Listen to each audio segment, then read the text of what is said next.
I'd like to call the meeting to order. I'd like to say good evening to everyone who is here watching us. At this time, I would like to go through our board norms so that we make sure that everyone do understand our board norms and protocols. We agree to respect differences of opinions in making decisions for the district, to follow best practices in managing the superintendent and the management of the board itself, to stay on task when conducting business for the district, including while at board meetings, to never surprise the superintendent or each other when conducting official business of the district, to read these norms at the beginning of each board meeting and at board workshops as a reminder of how to conduct our meetings, to continually self-check to determine if we are following our norms when conducting district business. With that being said, we will now have a roll call coming from our board clerk, Ms. Susan Westfall. Maxine Drew. Maxine Drew, present. Yolanda Clark. Yolanda Clark, present. Janie Humphreys.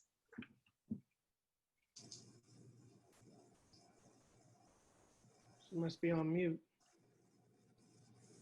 Have you seen her? Yes, she was here earlier. Randy Lopez. Randy Lopez, present.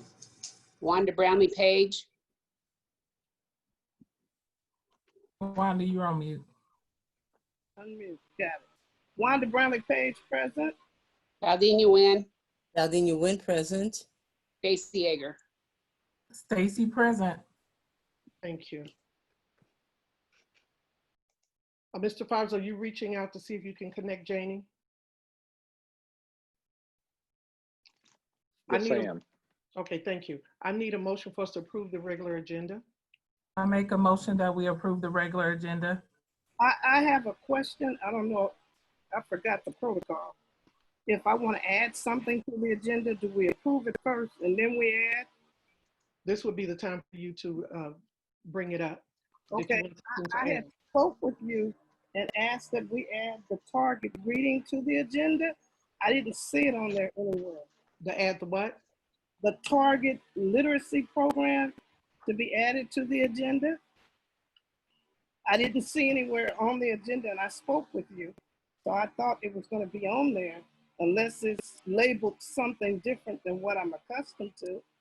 Yeah, it's not on here because the report for that program is going to be later on. So Dr. Faust, when we were discussing it previously, said that it will be added to our agenda later on in the summer, so probably in a June meeting. Okay, I have a problem with that because the budget meeting is Saturday, and a lot of, if I'm not mistaken, and I know I'll be corrected if I'm wrong, teachers need to know because they have to decide whether they're coming back by Friday, and there's some other issues, so I don't understand why it's not on the agenda. It's in the, I'm sorry, Madam President. Yeah, go ahead. It's in the executive session. It's the first executive session. Okay, well, I didn't know that because the way it was written, it's not like it's that, but I just wanted to make sure it's on there because we need to talk about it. And there's a lot of people concerned. There's a lot going on and we want to do right and be fair. Okay, thank you. Is there anyone else? So again, we had the motion that was made by Dr. Yeager that we approve the regular agenda. Hi, Madam Chair, this is Randy. I would like to add an executive session to discuss matters of non-elected personnel. Okay. Second. It's been moved and seconded that we add in an executive session for non-elected personnel. Are there any questions? Well, we had a motion on the floor, so I can withdraw my motion until after this. I can withdraw the motion until after. okay. And where do you want to add it? With the other, right after the other two, or at the end? At number 5.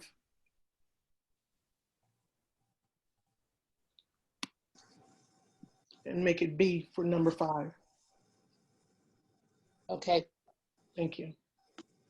And that was Randy Yes. made the motion and Dr. Nguyen seconded. Yes. And Dr. Yeager has withdrawn her motion. Yeah, so now we need a discussion and then a vote. Okay. So therefore, the motion has been made and seconded. Is there any discussion? Okay, Susan, would you do the roll call vote, please? Yes. Maxine Drew, Maxine Drew, no. We're Yolanda, voting, I'm sorry, we're voting on adding another executive session?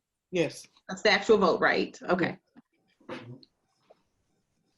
and your vote was No. Yeah, I'm sorry, Yolanda Clark, yes, that's fine. Janie Humphries, Janie, you're on mute.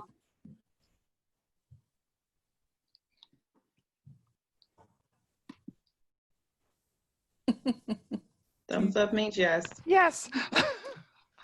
okay. Randy Lopez, Randy Lopez, yes. Wanda Brownlee Page, On the Brownie page, yes. Valdina Nguyen, Alden Nguyen, yes. Stacy Yeager. Stacy, yes.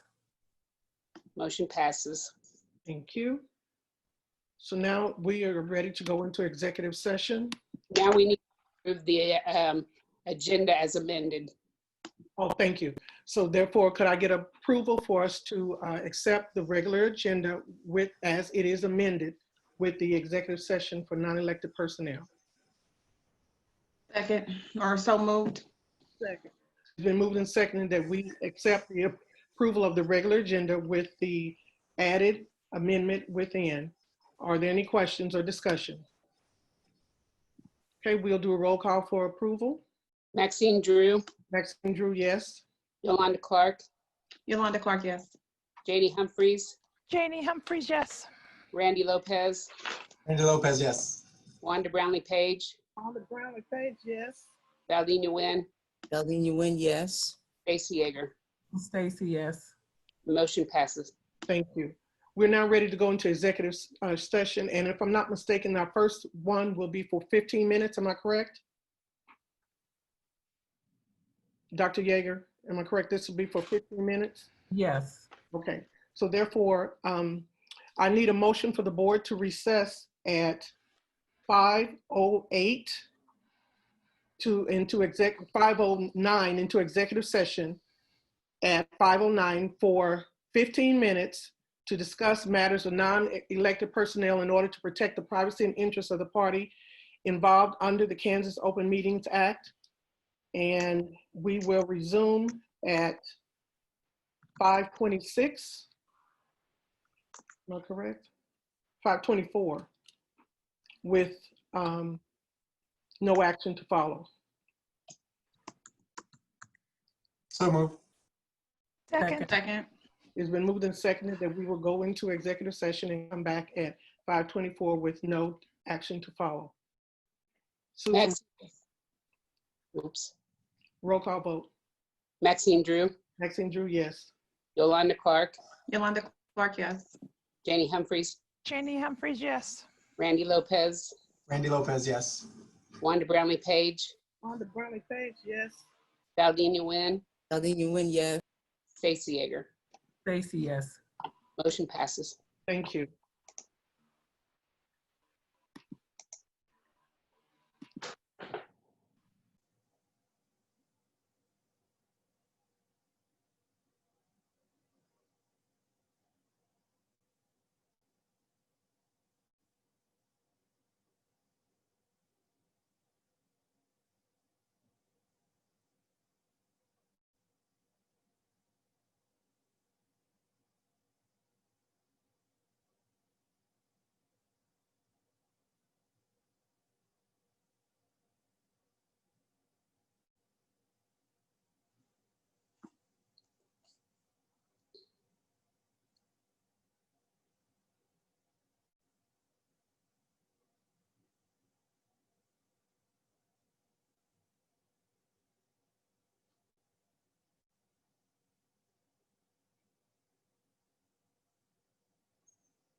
Okay, we are going to need some more time.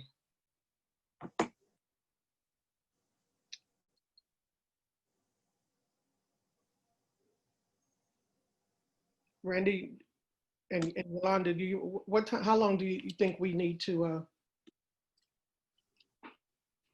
would 15 minutes be enough time for you all? Would 15 minutes be enough time, or do you think we need to take more? We just have to cut it. 15 minutes? That's it. Okay. Because she had to send her questions in advance. She should have sent it in advance. Okay, 15 minutes, we will. And remind her she should have sent questions in advance. Okay, could I get a motion? Could I get a motion that we go back into our meeting? So moved.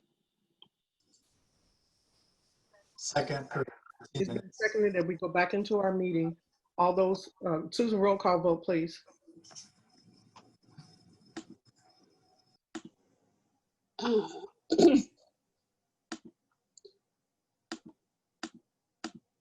Maxine Drew, Maxine Drew, yes.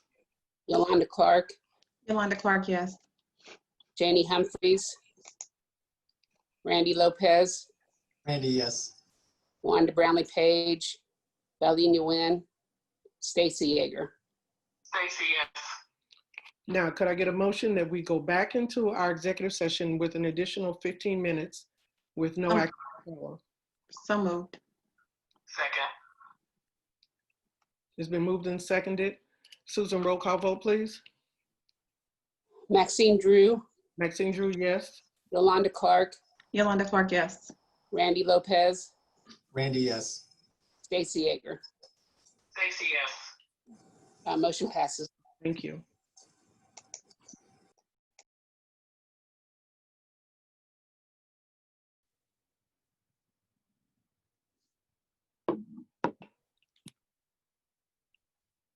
Thank you.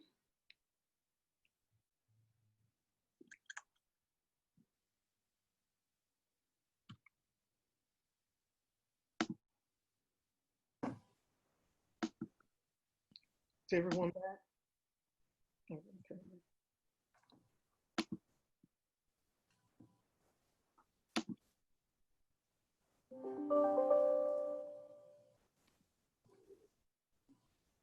Okay, I'm back.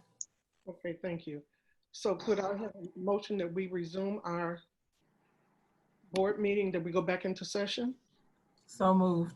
Been moved and seconded that we go back into session. Any questions? Susan, would you do the roll call to bring us back into our meeting? Maxine Drew, sorry. Yes. Yolanda Clark, Yes. Randy Lopez, Randy, yes. Stacy Yeager. Yes, Stacy, yes. Thank you. Okay, may I get a motion that we recess to executive session for consultation with the attorney on matters which would be deemed privileged to the attorney-client relationship under KOMA? So moved. Second. It's been moved and seconded. Double. We will need 30 minutes for this. And so therefore, we will start at 5:47 and we will be back at 6:14, if I'm not mistaken on the time. Let's do 6:15 and get us back over. 15. Okay, 6:15, we will resume back in our meeting. Okay. Could we do the roll call to approve? Maxine Drew, Maxine Drew, yes. Do we get? Yolanda Clark, I'm sorry, Mr. Goheen? I think Greg was saying something. I couldn't remember if I actually had a motion. Yeah, we did 30 minutes. Was that okay? Yes. Yolanda, go ahead. Yolanda. Yolanda Yes. Clark, yes. Randy Lopez, Randy, yes. Stacy Yeager. Stacy, yes. Motion passes. Thank you.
6:15 on my clock. Okay, good. We will resume our meeting. Could I get a motion that we go back into our meeting, please? So moved. moved. Second. It's been moved and seconded that we return to our meeting. Could we get a roll call vote by Ms. Westfall for approval? Yes. Maxine Drew, Maxine Drew, yes. Yolanda Clark, Yolanda Clark, yes. Janie Humphries, Janie Humphries, yes. Randy Lopez, Randy, yes. Wanda Brownlee Page, Wanda Brownlee Page, yes. Aldina Nguyen, Aldina Nguyen, yes. Stacy Yeager. Stacy, yes. Motion passes. Thank you. We're now ready for community comment. And we have several, and our board members are going to share with the comments. So the first one will be read by Dr. Yeager. And I think, Maxine, you were going to read the norms about the 3-minute time limit.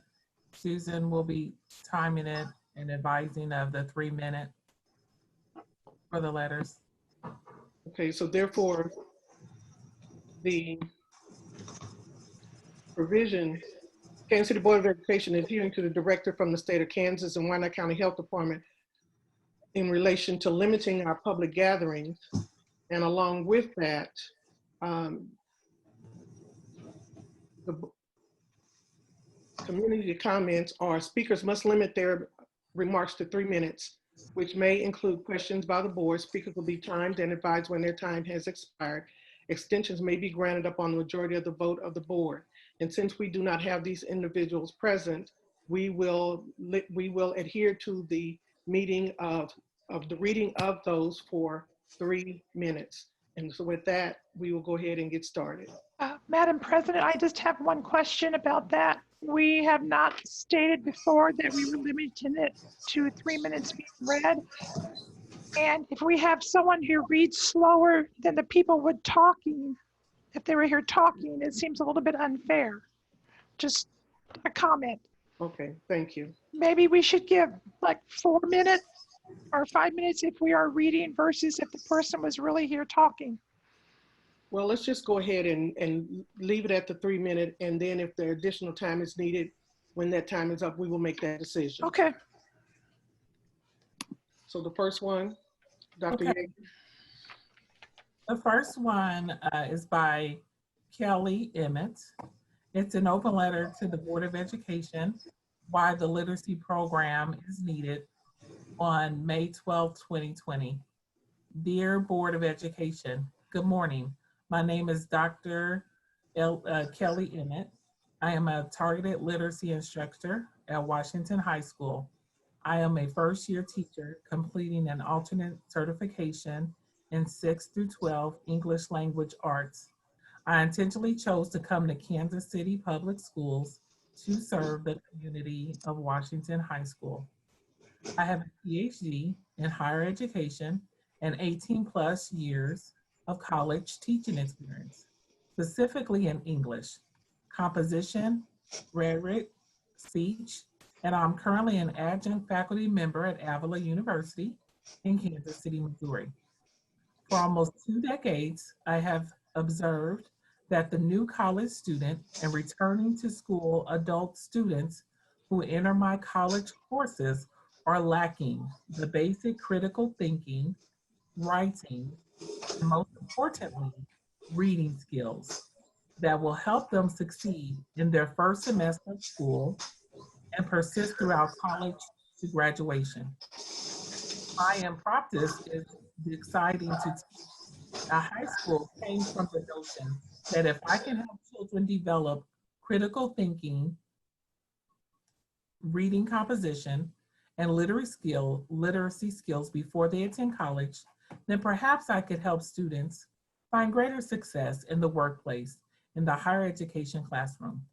Then when I found the opportunity to teach as a targeted literacy instructor in Kansas City, Kansas Public Schools, I realized I had the chance to serve a community and children who would really benefit from life skill or greater literacy. From the KCKP district website entitled Performance Accountability Reports, which is posted in public, One way to measure student growth and success in literacy is to look at the English Language Arts Kansas Assessment Program scores. Notably, students scoring at a level 1 or 2 show limited ability and basic ability, whereas 3 and 4 show effective ability and excellent ability. To understand the use of reading, writing, and listening skills and knowledge needed for college and career readiness, a further look at the spring 2016 through 2019 CAP summative results data posts that there is a need to continue the district-wide literacy program. In spring 2019, from the total district population of 11,492, 49%, almost half of the student population is at level 1, limited ability, and 31.4% of student population level 2, basic ability in their CAP scores. This means That's 81. 3 minutes. Okay, the following just gives additional data. So do you, board members, do you feel we need to continue on with another minute, or shall we go on to the others? Continue to finish reading the letter, please. Without limiting the time? I think we can go on to others because this has a lot of data and links. And so it is on our board docs, which allows for people to click on the links and actually see what the person is talking about rather than just looking over the links and hyperlinks that they're referencing. Okay, and I need other board members to express what you feel we should do.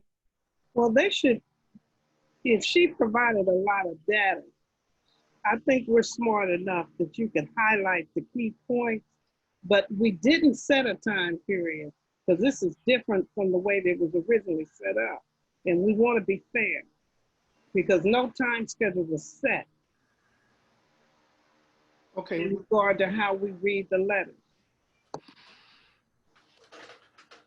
And I agree with that because we did not say that we were only going to read 3 minutes of your letter. We said your letter would be read. And we could have given them the option, I guess, for them to record it and maybe they speak faster. Any other board members? All right, so what I would recommend, because all of that information, as Dr. Yeager said, is there, would you go through the last 2 paragraphs and read those? And that way that will be at a basis that will give enough information. Okay, so continuing on the last paragraph. Last 2 paragraphs. Okay, last 2. Targeted literacy builds reading scores across English, science, social studies so students can experience a variety of reading materials, understand the specific material, and communicate about what they read.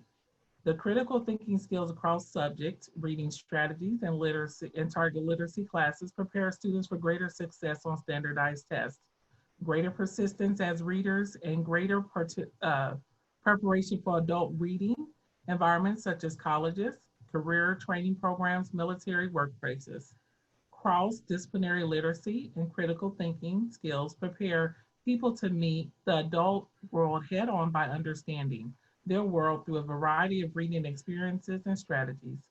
Literacy is not something that ends when a child graduates from high school. Rather, it follows a child into adulthood.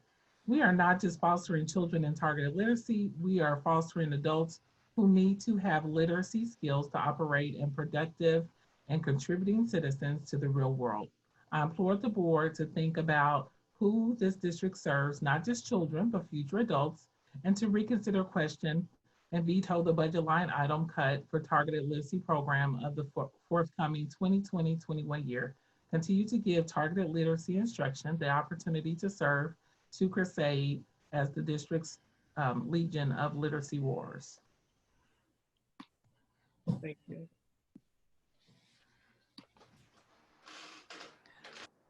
Next one.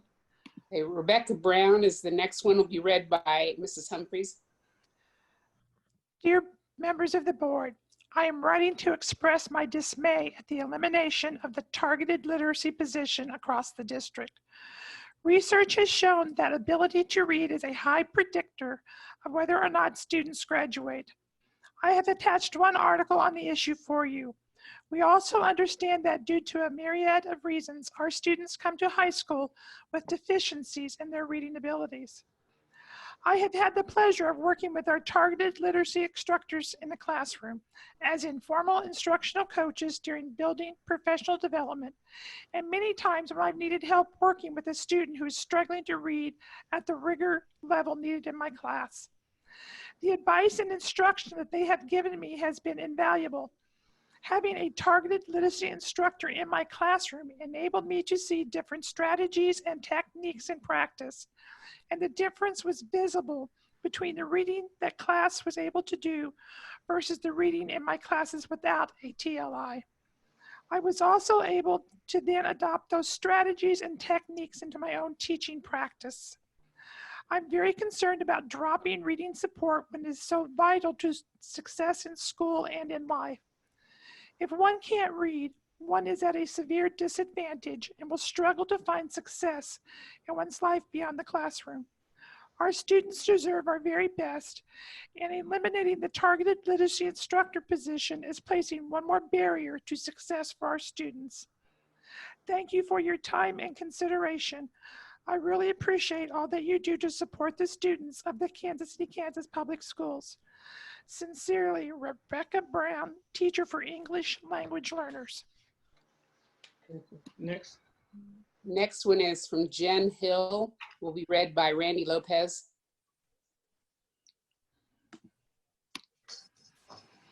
Good morning, esteemed Board of Education members. My name is Jen Hill, and I am a veteran teacher of 25 years, the last 15 of which have been at Rosedale Middle School in KCKPS. I am a former literacy consultant and the City Council President in Roland Park, Kansas. I have taught 6th through 12th grades in both Kansas and Missouri, encompassing curriculum including English language arts, computer technology, Project Lead the Way, journalism, speech, and debate, and targeted literacy instruction. I believe in this program. I have seen middle school students grow 25 points on the MAP test when the typical growth is 3 to 4. Targeted literacy is a necessity for our students who are underperforming.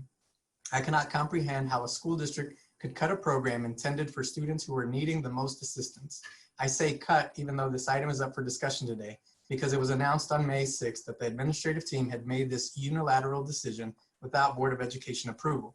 I was informed by my principal that the program was no more and I would be moved to a different teaching assignment for the 2020-2021 school year. This cut has had a huge impact and ripple effect on our entire building, as well as other middle and high schools in the district. I will speak to the ramifications at Rosedale and allow others to express the devastating effects in their buildings. Rosedale will lose 2 teacher positions through this program cut. This will cause my principal to move me to another position, another teacher to move to a different position, and eliminate the possibility for our school to hire a math teacher. We are examining the options of having the administration and instructional coaches teach sections of math to make up for the loss of teachers. This cut will also cause encore classes, computers, art, music, PE, to have larger class sizes since the TLI program is offered during the encore class time. Having one less course will put a greater strain on the elective teachers. During the May 12, 2020 Board of Education meeting, Mr. Covington stated that the district had 35 positions unfilled during the 2019-20 school year and anticipated similar unfilled positions for the 2020-2021 school year. If we have this $1 million windfall from the lack of hiring, why would we consider cutting a program which pays for approximately 20 staff members? During the May 1st, 2020 Board of Education meeting, Dr. Faust stated that there was no need to cut administrative fringe benefits because the proposed budget did not ask for any cuts. However, 5 days later, he cut the targeted literacy program. I've heard several comments from district administration regarding the targeted literacy program, which are not factual. First, that TLIs only teach 2 hours a day and have the rest of the day off. This is not true. I've provided board members with the actual schedules of all TLIs. We carry a full teaching load just as any other teacher in the district. Second, it was falsely claimed that TLIs are not certified for their positions. Again, I have provided data which supports the fact that we are indeed highly qualified for our positions. Several are reading specialists, PhDs, secondary ELA, etc. We have crafted our content and have been chosen for these positions. Oh, I lost my place. Because we are fantastic at helping students learn how to be effective readers. Thirdly, it was stated by district admin that we have shown no student growth over the past 7 years. This is absolutely not true, and I do not believe that the district has put forth any real effort to understand what we do as targeted literacy instructors. An example of this is that Dr. Faust entered my classroom on one occasion and asked my 6th grade students questions about central theme. This is not a part of my curriculum. However, I jumped in and scaffolded the questions so that they were able to answer him. My lesson plans were on a QR code outside my classroom door and were centered around the concept of questioning the text. On another occasion, a team of people, one I know to be a math person, observed my class, did not ask me any questions, did not talk with my students, and did not leave me with any feedback nor having a debriefing afterwards. Tracy Cooper, our TLI leader, has not been asked or consulted at all about our program before this decision was made. It would seem that the district doesn't care about the hard work we have performed over the last 7 years. We have utilized the MAP test to monitor student growth in the past. The last 2 years, the district has stopped using MAP and switched to CAP, which is one and done, applies interim to oranges, CAP event assessment that doesn't effectively measure growth. It's just a single moment in time proficiency score without other supporting data. I hope that the board will reconsider cutting the targeted literacy program for several reasons. The students need and deserve this education. Cutting the program this late in the year creates a tremendous ripple effect on schools to rework their schedules and teaching assignments for the 2020-2021 school year. As education professionals, I trust that you know this is good for students and you are driven by what is good for kids. I implore you to save the targeted literacy instruction program for the greater good of our students. Much gratitude and appreciation for all that you do. And then I won't read, but there is a chart with schedule and classes taught that you can view online on board docs if you would like. Thank you. And I just want to give reference that when the bell went off, he was, and like we did with the other one, there were two paragraphs more. And so that's why I let him continue to read the last 2 paragraphs. So we are ready for the next one, please. Thank you, Madam President. And that will be read by Yolanda Clark. All right, so I'm reading a letter from Tracy Cooper. Dear board members, my name is Tracy Cooper. I currently serve as the curriculum and instruction coach for targeted literacy. I developed and proposed a multiple tiered literacy support plan for struggling readers for Horman High School when I was serving there as an ELA and reading intervention teacher in 2011. Although my proposal provided for a literacy plan and defined a reading specialist position to be vetted at Harmon, it was also submitted to the district. This was the year following our first district literacy audit. Targeted literacy, as the district would later name parts of the plan, became the response to the literacy need. We did indeed have many years of growth reflected through the MAP assessment given 3 times a year. After our first year with one TLI, target literacy instructor, in each secondary building, we presented our growth to the board and were given the opportunity to double the program with 2 TLIs at each building. We continue to report our growth before the board for the next few years. Some years were better than others, but there were also visible growth. Our program goal was that students achieve double typical yearly growth based on MAP assessment identified on the DCIP.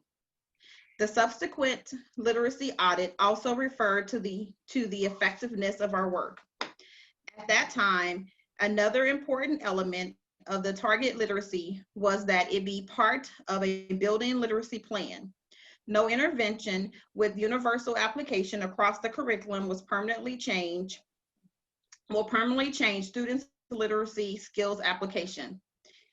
It was part of the TLI job responsibilities, which I can produce from those times that we co-teach in core content classes to build literacy instructional capacity in core teachers, as well as provide additional support for our targeted literacy students in those courses. At that time, I served as part-time targeted literacy instructional coach, providing all PD and lab space for observation as I taught targeted literacy, the only TLI course at that time, and co-taught in ELA and science classes. Every year, no less than 70% of my students met the growth goals. 3 years ago, I spent a great deal of time evaluating the program with the help of some colleagues at UMKC. I attempted to isolate all the variables and identify what had positive impact on the data and what did not. At that time, 2 issues were apparent. The co-teaching piece was not being used with enough fidelity across the district. Impact, growth, and students needed more support in disciplinary literacy, meaning the skills for reading, writing, speaking, and thinking that are unique to each core disciplines, ELA, social studies, and science. The needs of disciplinary literacy instructions at middle school level is deeply supported by the evidence-based research. Additionally, another issue that always weighed on my conscience since the district chose to provide this intervention resource only to students considered to be on the cusp of proficiency, 1 to 3 years below grade level, and that our highest need students were completely underserved. I'm going to stop you there and ask you to go to the last 2 paragraphs, please.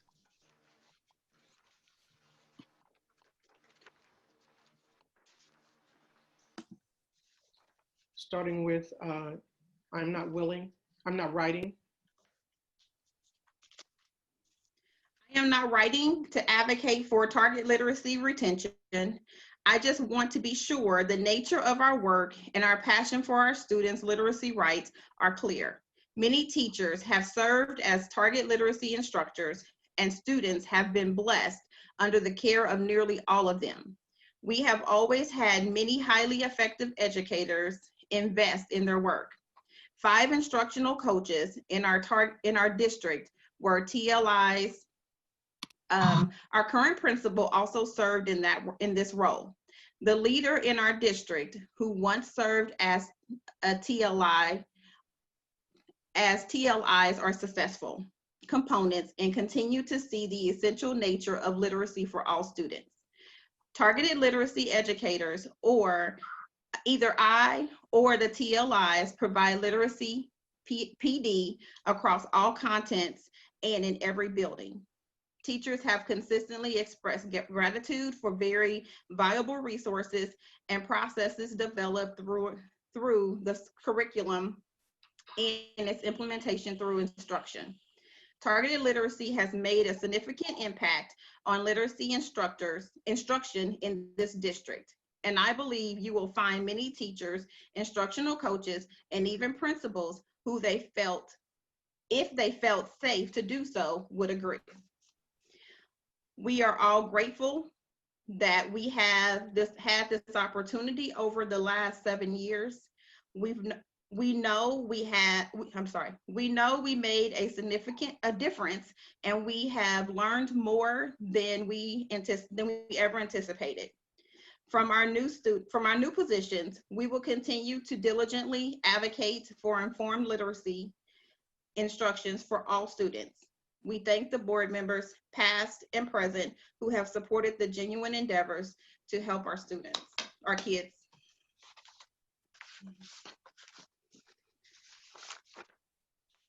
Thank you. Our next one is from Jeffrey Hart, and it'll be read by Randy Lopez.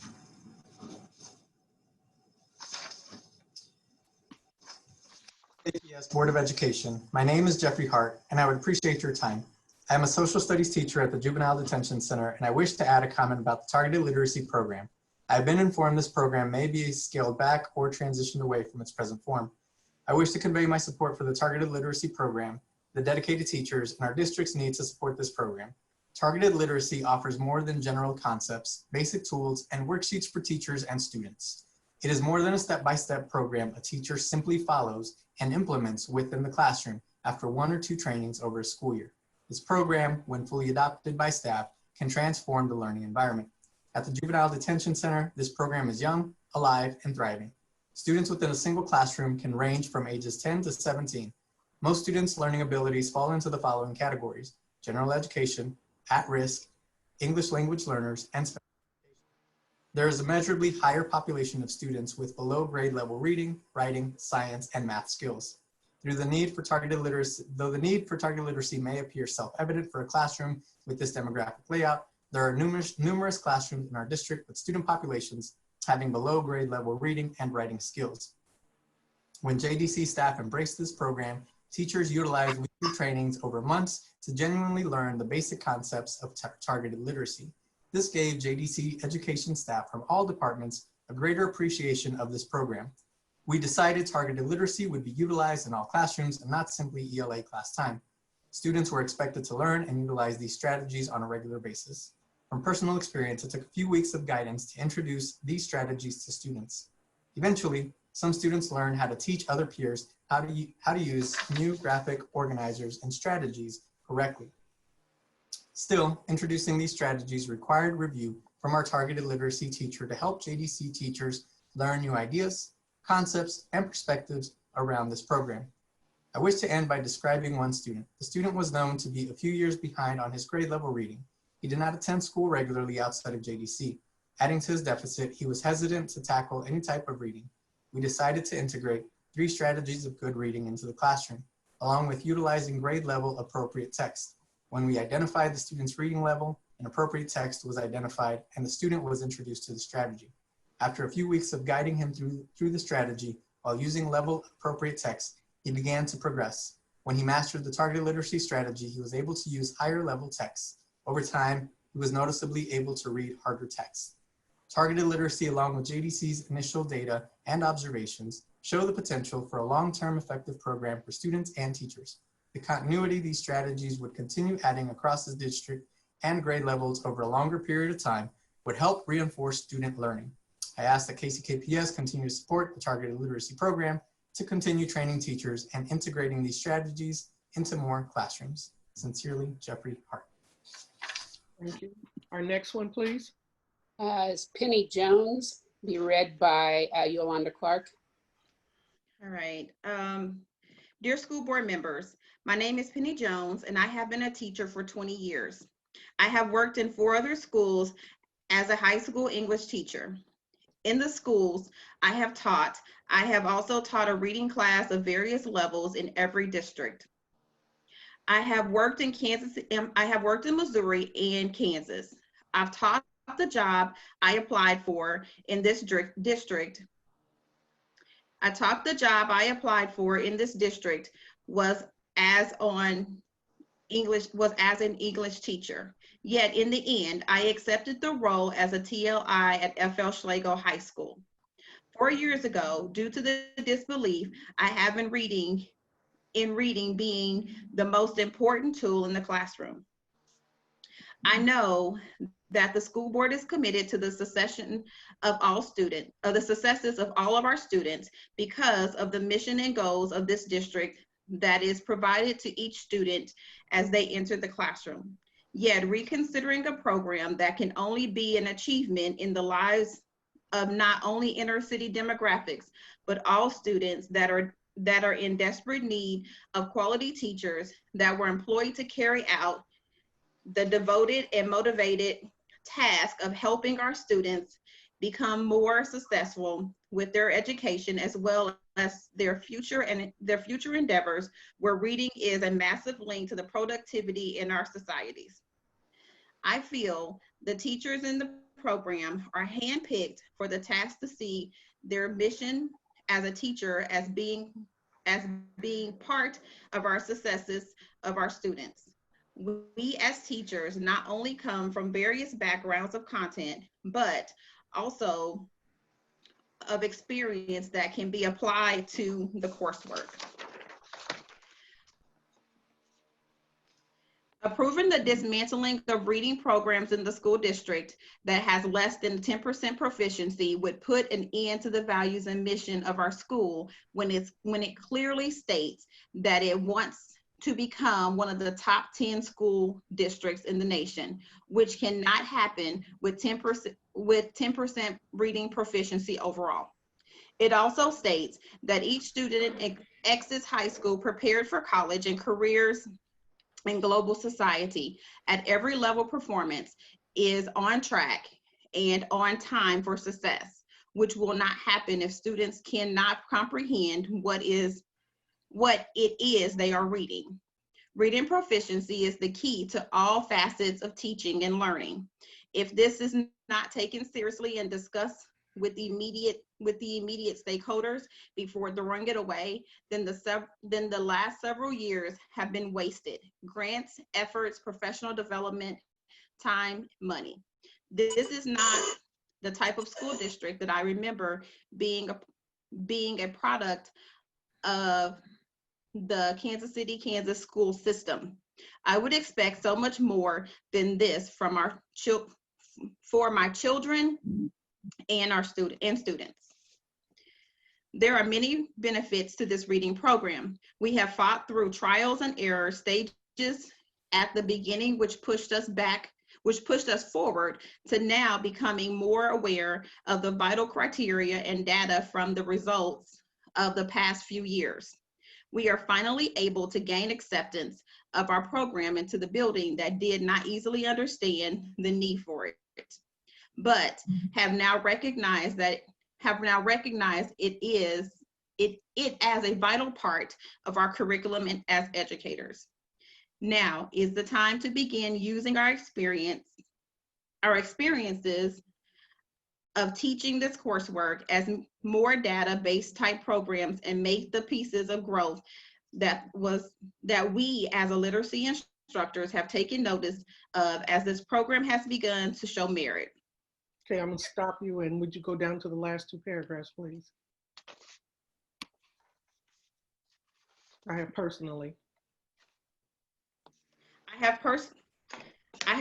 seen students go from not feeling deserving of a passing grade to having parents remark how their children have become more interested in schoolwork.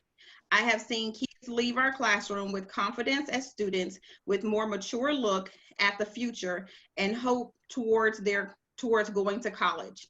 This is why I believe in this program. Please do not allow our students' future successes to be thrown away without relevant data that is finally at a point that it could be measured properly.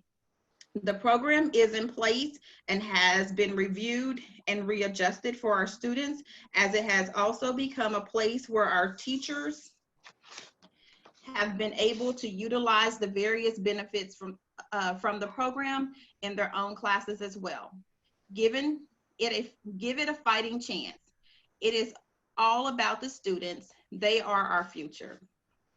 I appreciate your time, and then she gave her information. thank you. And our last one, please. Taylor Bagwell will be read by Janie Humphreys. My name is Taylor Bagwell, and I'm an English 1 and English 2 educator at Schlegel High School. Over my past 3 years working at Schlegel, I have worked very closely with the TLI program at my home school. Mr. Matt Beast has been an extraordinary colleague and furthermore an educator. He works tirelessly to build both the critical thinking skills as well as literacy skills needed for our students to succeed in both the classroom and in the world. His students have a more comprehensive approach to reading and critically thinking about the text than students who are not part of the TLI program. We work together to use the same language and approaches when tackling reading passages in order to further cement these skills in our entire population at Schlegel. Considering the large gaps in both literacy and stamina when it comes to English language arts that is prevalent year after year when our students arrive in high school, I truly believe it would be a disservice and furthermore a disgrace to remove this program. Not only does he and his partner teacher tackle skills for the English classroom, but the other contents as well. They help students to connect the dots across curriculums, which is an extremely invaluable skill. I believe without the TLI program at all levels, the gap in our students would continue to widen and skills would disappear. These classes are truly something that is required and that supplements student learning in a way that I, as a single English teacher or a single English department, cannot. I hope that you reconsider the decision to do away with the program and acknowledge its value and worth to our district. Sincerely, Taylor Bagwell.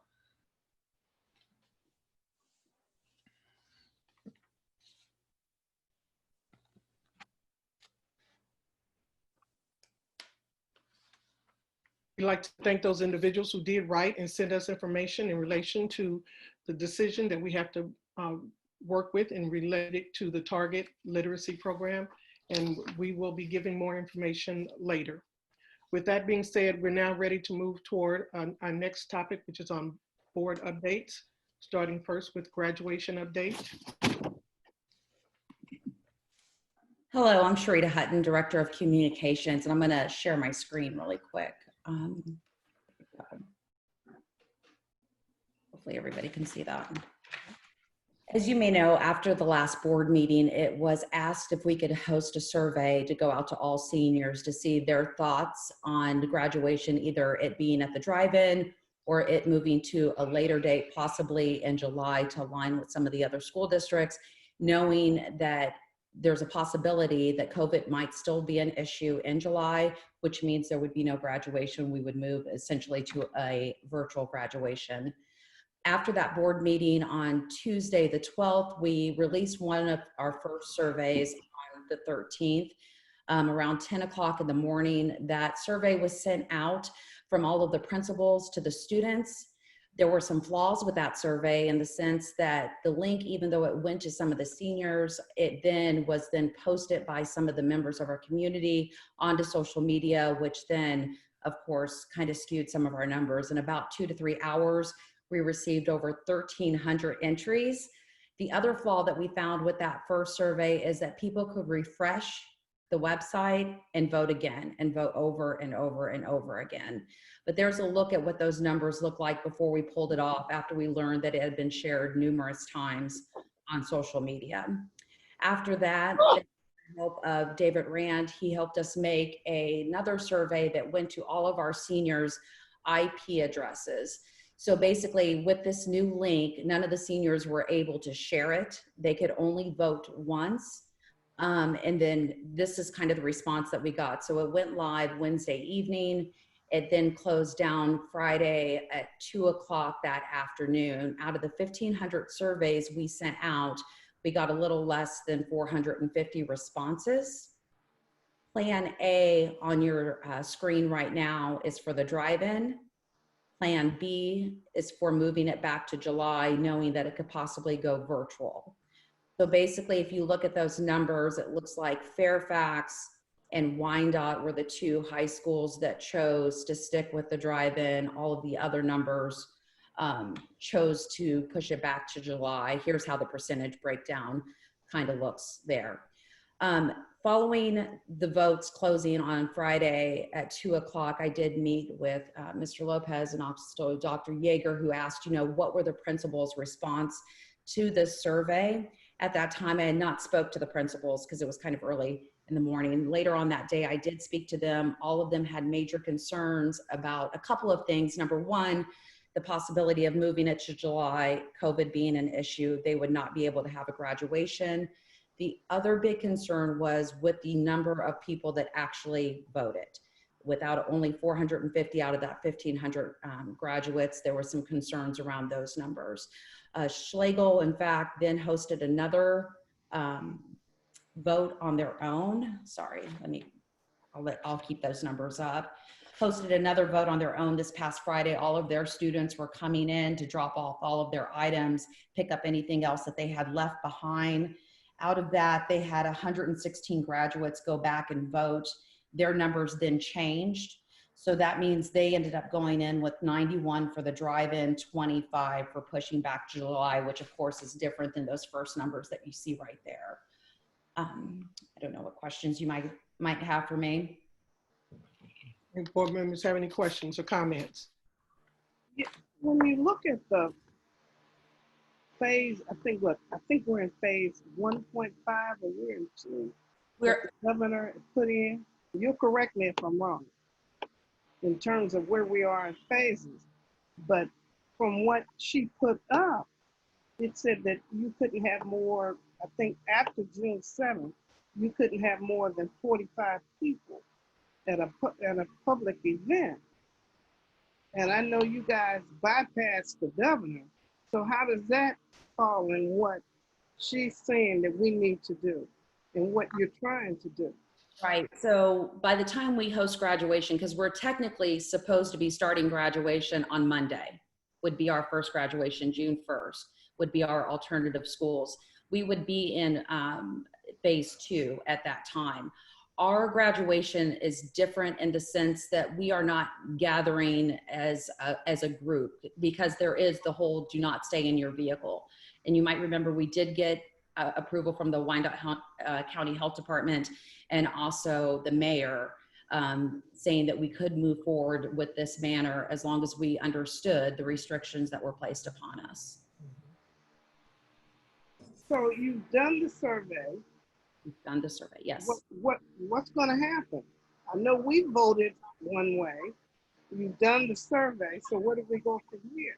Because the kids are asking, they want to know, their parents want to know. Everything seems to be in the air, so where are we going with this? I think that's the big question. We need to know what we're supposed to do. You're absolutely right. We're getting to the point of this being completely unfair for our seniors and unfair for our families. They do have questions. I fielded 2 calls from parents today, just asking, you know, I called my school. I think graduation is on Monday or Tuesday, but then I'm hearing that there's not a graduation. So we're in a weird spot right now. We don't know, do we go with the survey or do we not go with the survey? We're supposed to start on Monday with our graduations. And I will tell you, this communications department, the teachers in this district have put so much work into this. The principals have put so much work into this. We have all of these beautiful materials out to the print shop that is still going because we couldn't stop. Even though the survey went out, we had to keep moving forward knowing what if we continued with this plan. So, you know, we are 85% done with everything from the print shop, from the actual productions being done. I can't tell you how much work has been put in this. So I guess the next question is, what do? We do know that some of our families have rented limos, which is perfectly fine. They do that. And so now they are less than a week away from possibly not getting their money back for an item like that. Not only that, but we never actually signed a contract, but are under a verbal contract with the drive-in that, you know, we told them that we were going to be there starting on June 1st. We told them we were going to pay them X amount of money, and they're expecting us to be there. So I guess the big question is, what do you want us to do next? Madam Chair, this is Randy. Can I just make a quick comment as well? Thank you. Sharita, I just want to thank you for your presentation tonight. And like you mentioned, the communications team and staff and not just your team or not just communications team, but the entire staff at the schools that have been working so hard to create a graduation experience for everyone to remember. I also just want to acknowledge and thank our community members who have spoken up and spoken out and making sure that their voices are heard, right? I really appreciate them speaking up as well. You know, I know that in these unprecedented times, we're dealing with challenges which none of us were ready for or wanted. But I want to be frank and honest just about a couple of things. I want to apologize, as you did to our seniors and their families. That here we are at the end of May, a week away from graduation, and we're still discussing what the graduation possibilities could be. In a time that should be about celebrating, about joy, about looking forward to your next step in your journey, we've created an unnecessary stress for our students and families. So let this be a lesson learned for all of us, for our board members, for our leadership, our administration, our staff, that in Wyandotte County, our community is engaged and participatory and is always paying attention and wants to be heard and wants to be valued. Had we done our due diligence maybe at the beginning of this, taken into consideration the thoughts of all of our seniors and been thoughtful and patient, maybe we would have avoided the frustrations across all parties. So I want to apologize to our community, to our staff who have worked so hard for our missteps. But I hope that we can all learn from this.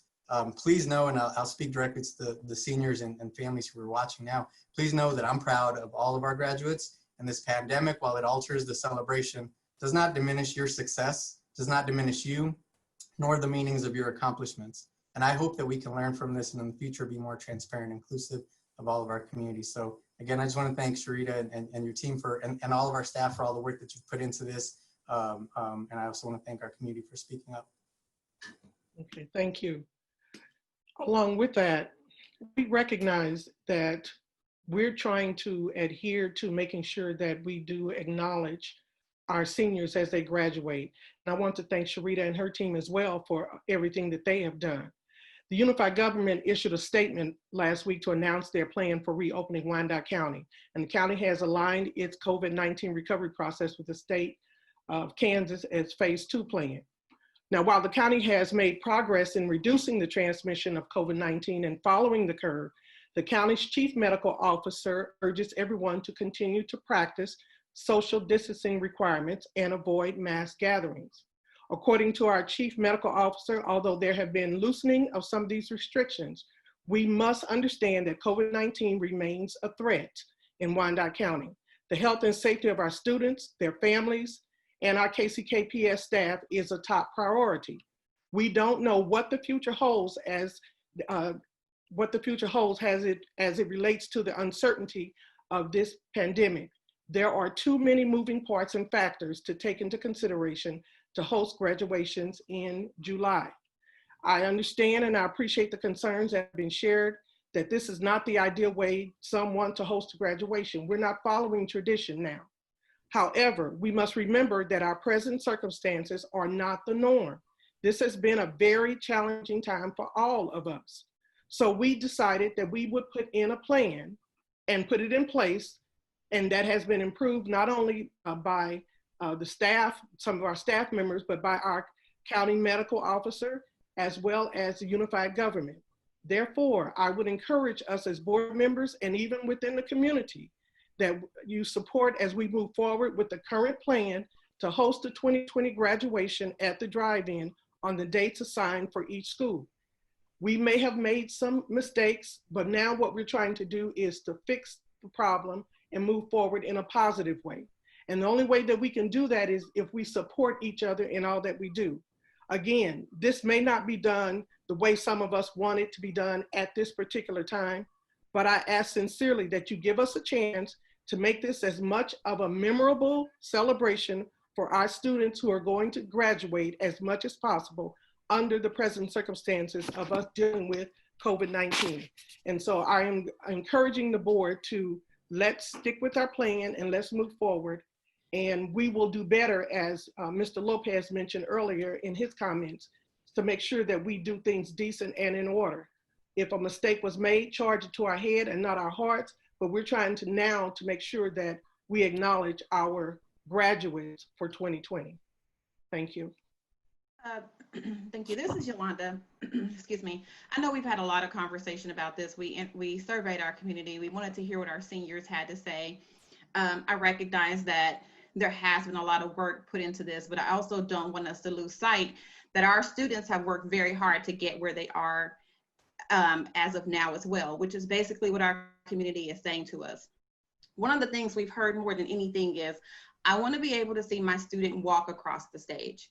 And so I'm asking, if we move forward with our current plan, what can be done about that? When you are, so you put yourself in an 18-year-old's shoes, or even the parent, and you have all these other graduations happening in other places, and all these other things are happening where you're able to see that handoff.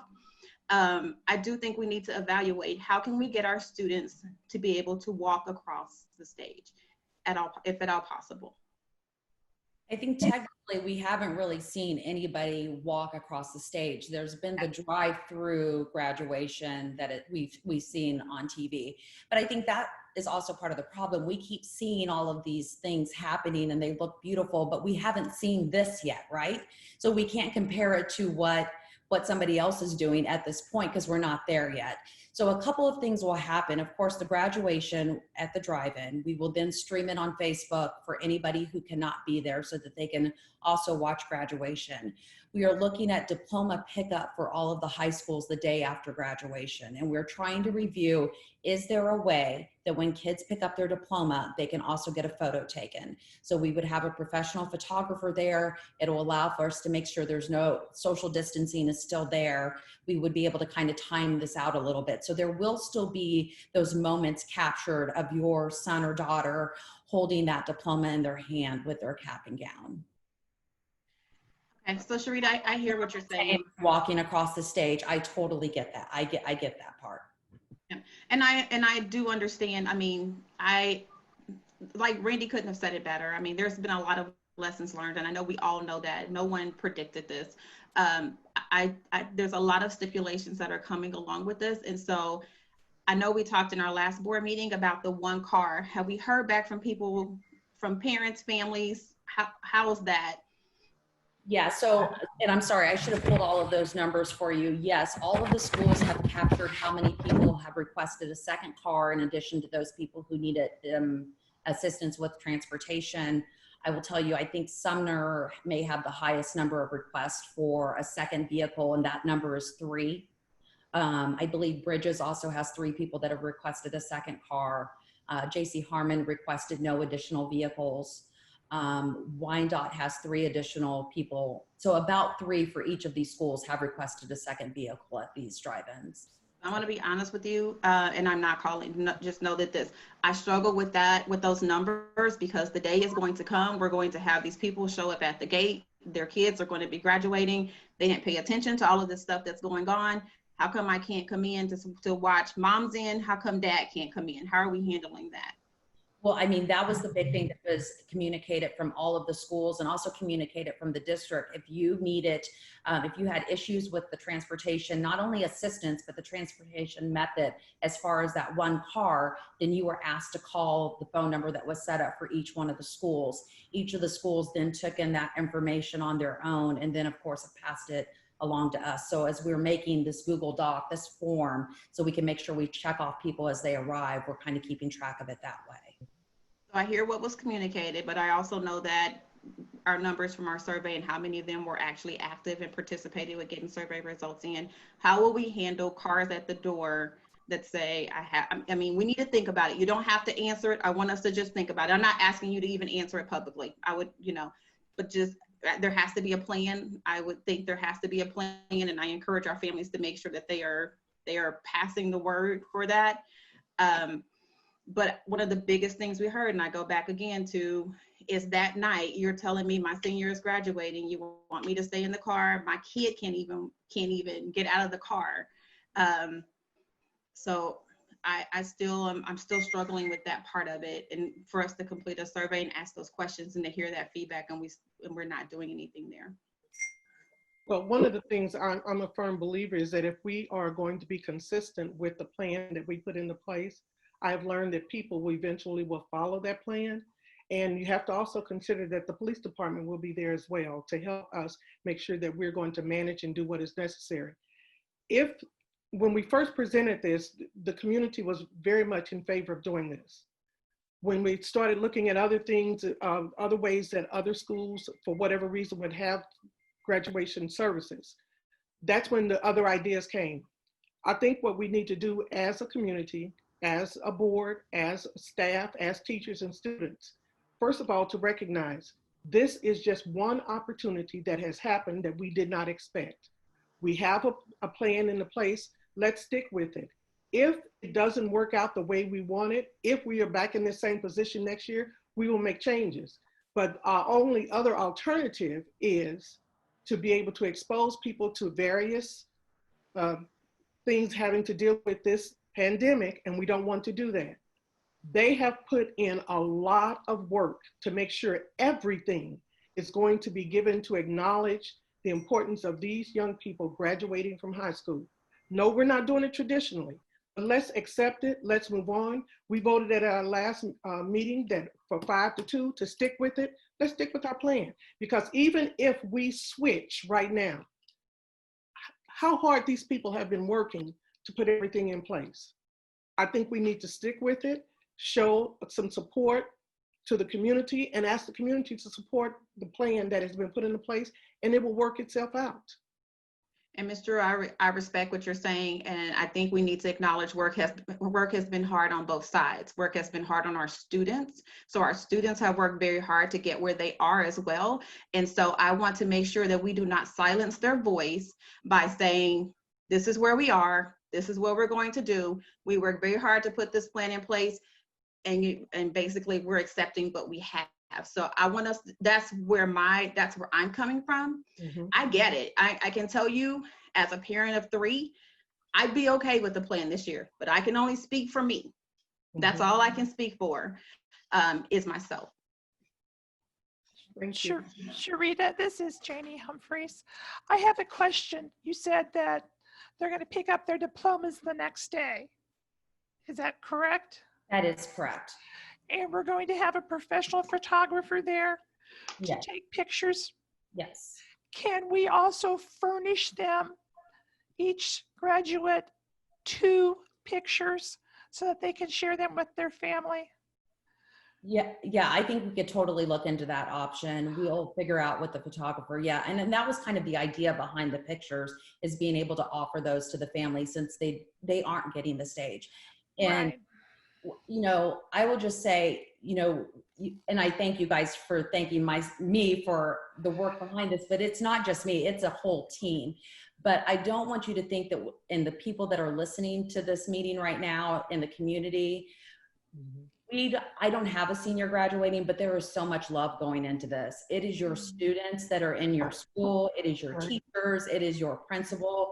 They are the ones that are going to make this the most memorable, you know, graduation that you can even imagine. And I know it's hard to think about it because you just see the drive-in and you see the dirt and that's all you think of. That's not what it's going to be like when you get there the night of your graduation. It's not the stage, and I know that you deserve the stage, and I wish we could give it to you, but we also want to make sure that everybody's safe. So what prop will be, I'm sorry, Janie, you were great to talk. Yeah. What options are you going to give parents for getting their kids up to the school to pick up their diploma? Are you just doing it one morning? Are you going to give them 3 different times when they can come do that? Because we have to realize that parents are working during the day and stuff. They can't always get off. The kid may not have a ride to the school. I would hate it to be just the morning after is your only time to come pick it up and get your picture taken. I do believe that is a great call out. And I think tomorrow that means we do need to have a meeting with the principals to discuss this a little bit further. Many of them, all of them, in fact, have sent in their dates and times as to when they are going to host the diploma pickup. All of them were the day after graduation. They had about, most of them ran from about 10 a.m. to 2 p.m. We could look at, you know, do we add an extra day? That, you know, that could cause some issues with the photographer, but we can definitely figure out those plans. With that said, you know, we are 5 days away. Yeah, I would encourage you to look at either doing maybe an evening, because if all the graduates show up, you can't do them all in a 4-hour time period. So you may have to combine a couple schools maybe a week or 2 later. I don't know. That's something that you guys would have to work out with the staff, but I encourage you to give the families more than one chance to come pick up that diploma. And I really think we need to furnish them with the pictures. I think, you know, they're going to be disappointed about not walking across the stage.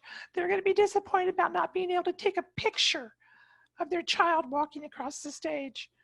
If we could at least provide them with a quality photograph, yes, I agree. for their parents. Okay. Yes, we will definitely do that. And I should have also mentioned, there will also be a photographer there graduation as they're coming in. So they will also have access to photos from actually at the drive-in that evening too. Worked out some cool ways to do some candid shots. Okay. So how will that work if they can't get out of the car? Well, we have to have that for clarity, because you want them in the car. And Right. then they want to get out of the car. So how does that work? They won't be out of the car. They will be shots from inside the car. We will have to have staff outside working the gates. And then we'll have a photographer that has to also run the camera inside. And so we'll have one more that just roams. Nobody will be out except for those workers that will have vests, masks, and gloves on. And there's only a handful of those people for each one of the graduations. And I think, and I agree, those parents who are listening today, and you see the numbers, you see that our schools are split. 3 schools are an advocate for having it the day next week. The other are split and one later in July. As we think about, graduation as being a thing that we celebrate in unity. In District 500, we are just known as to do graduation and to do it big. And I would encourage those who are listening to know that we're striving for unity, meaning that we are wanting to keep the graduates together in their graduation. We don't want to break the tradition of making sure that our graduates are acknowledged and work in synchronous. And I'm really happy to know that graduates will be able to pick up their diploma afterwards. I would encourage us to continue to think about or try to locate, if you guys can, Sharita and Edwin, possibly locate a stage, not for right now or next week, but maybe later on, that possibly graduates can go and walk by and take a picture themselves and sit it into us to help acknowledge them and be able to see their student walk across the stage. And what's most important is your education. No one can take that high school diploma away from you. Right. We know that education is the key to our future, and that no matter how you get that diploma this year, it's so hard because it's COVID-19 and it's different and it doesn't feel right. We have to be able to adjust and support you. Thank you for the community, because as we did ask for a survey to get the thoughts from you and what you think, never would we have thought it would be split to where 3 and 3. It's such a hard thing for us to think about and discuss and just see how we can work together. As Randy started out with mentioning about how this is a time where we do celebrate as a community. We do have your back as a board, and we listen to your thoughts, feelings, and emotions, but sometimes hard decisions have to be made so that we can come together and be able to make good decisions. But it's a struggle. I agree with Yolanda. It's a struggle because having children, I have a high schooler too, who will be graduating in a couple of years, and I would want to see her walk across the stage. I really, truly would. But we know that this COVID crisis has taken a lot of people in our community. Seems like every day someone's on our timeline who has the virus, and it's kind of scary. So we appreciate your thoughtfulness and thank you for your patience with us as we continue to, move forward. All right, thank you. We're now ready to go ahead with our bond update by Mr. Covington. Thank you, Ms. Hutton. We appreciate what you're doing. Madam Chair, Vice Chair, Superintendent, Board members, we have Lee Moore with us tonight on the Zoom, and he will be providing you the bond update. Good evening, Lee. Hey, good evening. Thank you, Dennis, and Madam President, Board, Dr. Faust. Great to see everybody tonight. Hopefully everybody can hear me okay. Good evening. I'm going to attempt to share my screen here and get us started. So can everybody see my bond update, the colorful one there? Yeah. So throughout the last couple months with all the COVID craziness, we've continued to keep construction ongoing on your projects and got a lot of exciting stuff to share with you tonight. So a real quick high level look. Again, we've got a $235 million bond program here. We've got about $188 million worth of construction under contract, and $163 million of that is in place, which is about of what we've got left, about 89%. So we're coming to the tail end of this exciting and impactful bond program. We're showing the good news tonight from the last report. We're showing a little bit more savings as we're wrapping up some of these projects. So if you look down at the towards the bottom half, bond savings, we're over the $2.5 million mark for bond savings. So that is great news as well. And then just the backup here is the typical backup based on project. Won't go into any detail on that. And basically by September this year, we will be about the 99% mark. We have one project for next summer, but otherwise we'll be wrapped up. Does anyone have any questions on the numbers before I move into the project updates?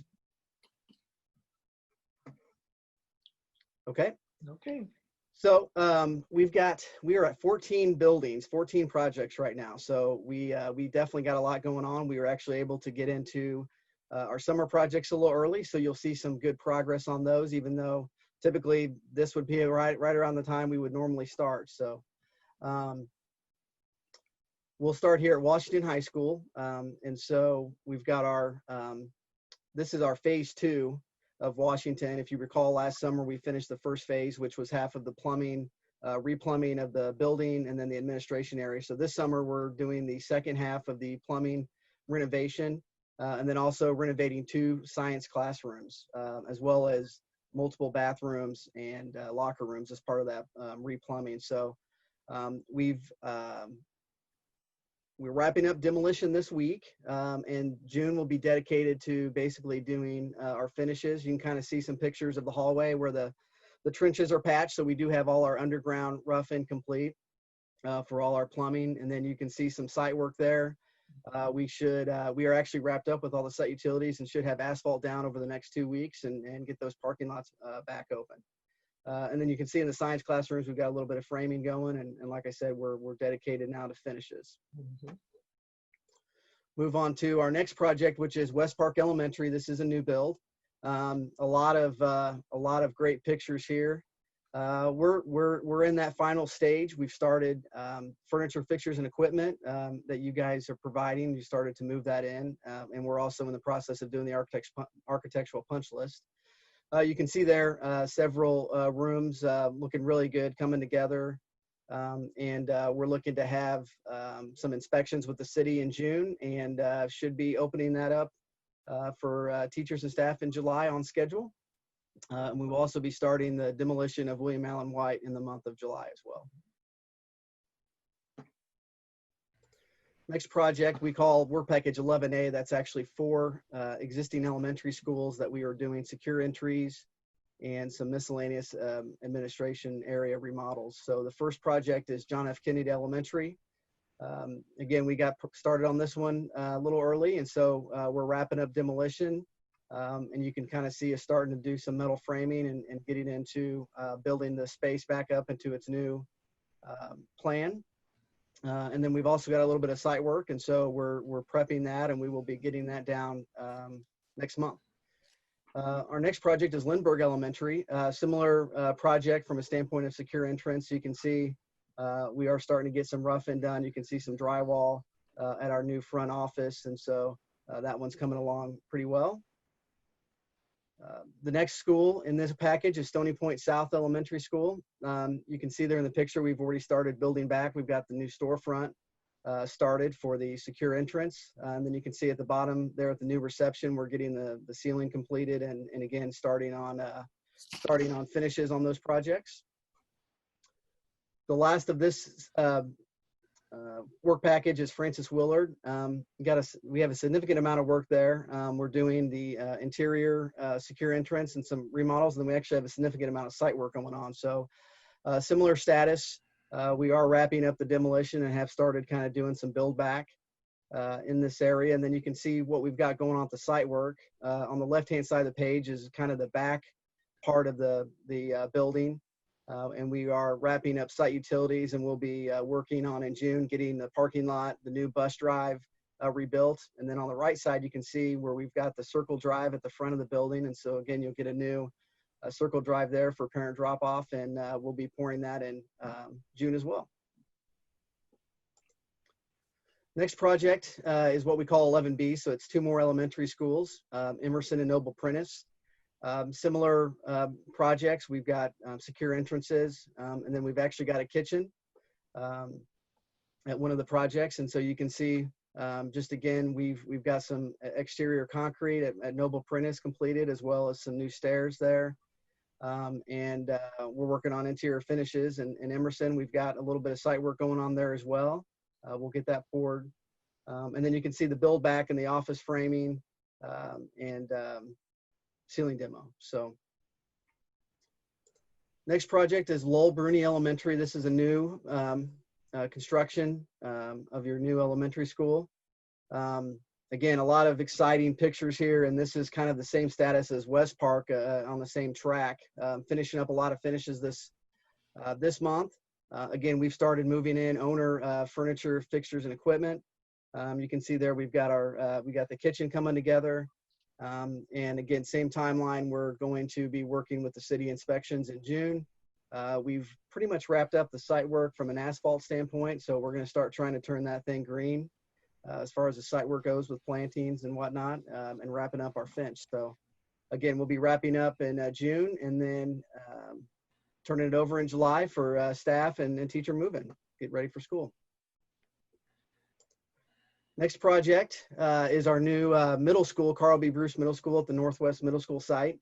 You'll see a lot of exciting pictures here of finishes coming together. And we actually start furnitures, fixtures, and equipment install at this facility on June 8th. One of the big targets is asphalt. You can see there some dirt in the parking lot there on that on the left-hand side. We're hoping to get asphalt going this week. Obviously, Mother Nature hasn't been too kind with us, at least for asphalt work. The grass is looking good, but so we're hoping to have asphalt wrapped up next week and really going with that. We also start final clean in the building this week, and that's kind of that's the step before our architectural punch list. So moving into that. We got the bleachers in the gym installed. That obviously this picture's dated a few days, and we're wrapping up the wood floor this week. So again, we've got performance space. This project's going to be very similar to Glory Willis, obviously a different layout, but the same kind of program and spaces. And so you see some classrooms there and some collaboration areas. Next project, we've got Central Middle School. So we're doing plumbing renovations in this facility, as well as a new entrance and secure entry. And then we also have some career exploration space, which we have labeled here as makerspace. So we're wrapping up demo this week. You can see that we've got the main entrance work underway there on the left-hand side. Inside, wrapping up demo, and you can actually see us starting to build back some of the metal framing. And then we've got water fountains off the wall, and we'll be upgrading those as well. And then we've got Argentine and Eisenhower packaged into one project. And so, again, really similar status with these. We've got demo completed, and we've got metal stud framing completed, and we'll start building back finishes. That's at Eisenhower. That's the makerspace. And then Argentine, we've got entryway remodels there, so you can see some site work from Argentine, where we've got the new entrance coming in there. And then you can see some of the existing, not great pictures, just kind of open spaces where we're kind of wrapping up demo. But those will start to build back in June and get wrapped up in July. Final project is actually the new maintenance facility just north of the new West Park site. And that one will be wrapping up this in about mid-June. You can see we've got the roof going at the salt storage area. This facility has 3 metal buildings. You can see kind of on the 2 bottom pictures here. You can see 2 of the buildings there on the right-hand side with the brick columns, and we're putting fence in. And then you can see one of the other buildings with the garage door installation going on. So that one's coming together really good, and I'm sure Doug is really excited to get that space and move into it. So with that, that's all of my updates, and I appreciate your time tonight. Does anyone have any general questions? Hi, this is Randy. I got a quick question. Just with the COVID and the pandemic going on, and this, I don't know who this is addressed to, but have we taken any considerations into COVID precautions, like safety partitions at the visitors' entrances or the check-in desks, or like how we're doing social distancing and some of these in terms of how we're renewing some of our buildings? Just curious about any of those considerations. Randy, I'll take that one. We're in the process of looking at the different things that you just mentioned as far as coming into schools, reception areas, in our office buildings, things that we got to put in place before staff comes back in August and in July in our administrative buildings. So there are some things that we're looking at as far as temperature checks, plexiglass, higher petitions. So we'll bring forth a plan to the board on some of the things that we're going to be implementing to keep our staff safe. Thank you, Mr. Covington. Yeah, I knew that there's a couple of task force looking at all of that are working hard on that. So appreciate that. I just wanted to make sure that the new buildings are also being looked at in terms of, as we're building things, are there easy things that we can do as they're being constructed? So thank you. Anyone else? Thank you so much. Thank you, Lee. Thank you and all, and have a nice evening and stay safe. Thank you. Okay, at this time, we're now ready to go for executive session.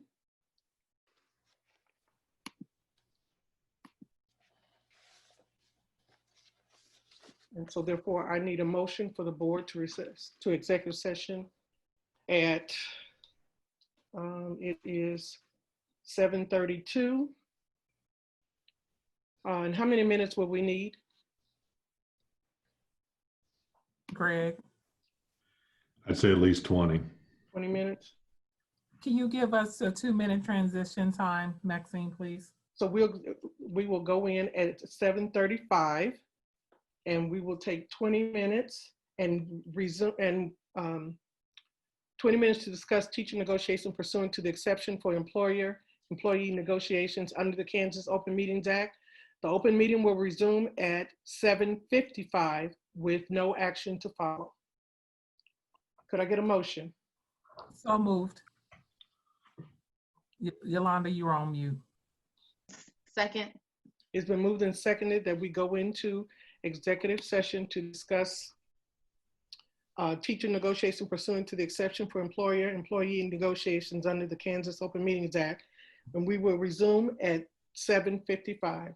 Roll call approval, please, Susan. Maxine Drew, Maxine Drew, yes. Yolanda Clark, Yolanda Clark, yes. Janie Humphries, Janie Humphries, yes. Randy Lopez, Randy, yes. Wanda Brownlee Page, Wanda Brownlee Page, yes. Valdina Nguyen, Aldina Nguyen, yes. Stacy Yeager. Stacy, yes. Motion pass. Thank you.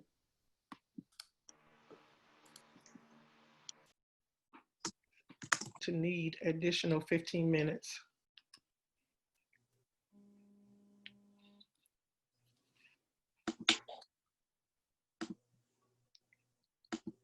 Okay, could I get a motion that we go back into our meeting? So moved. Need a second? Second. It's been moved and seconded that we resume our meeting.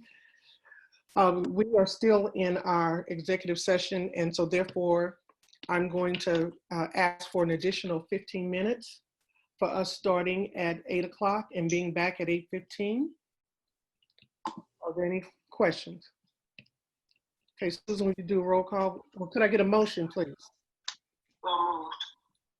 I need Second. moved and seconded that we go in executive session for additional 15 minutes. Susan, any discussion? Okay, Susan, could you please do the roll call vote for this, please? Maxine Drew, Maxine Drew, yes. Yolanda Clark, Yolanda Clark, yes. Randy Lopez, Randy, yes. Stacy Yeager. Stacy, yes. Motion passes. Thank you.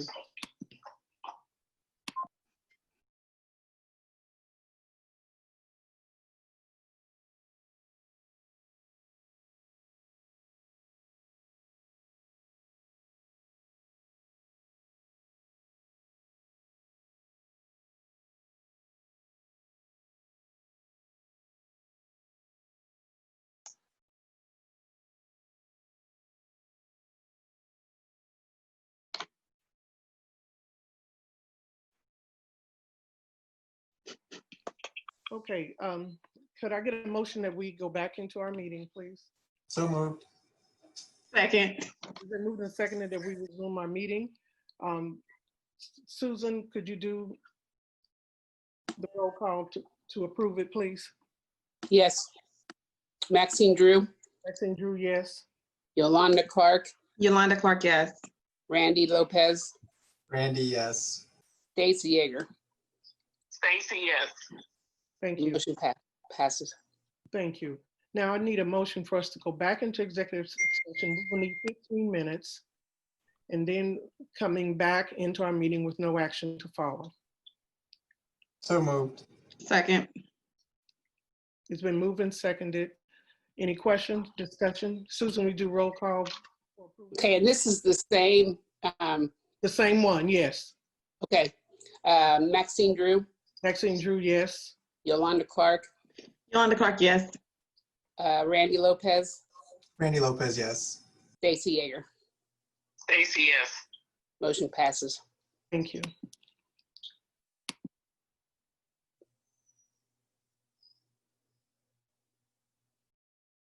Waiting for Dr. Yeager. We'll need 15 more minutes. So could I get a motion that we go back into our meeting publicly, please?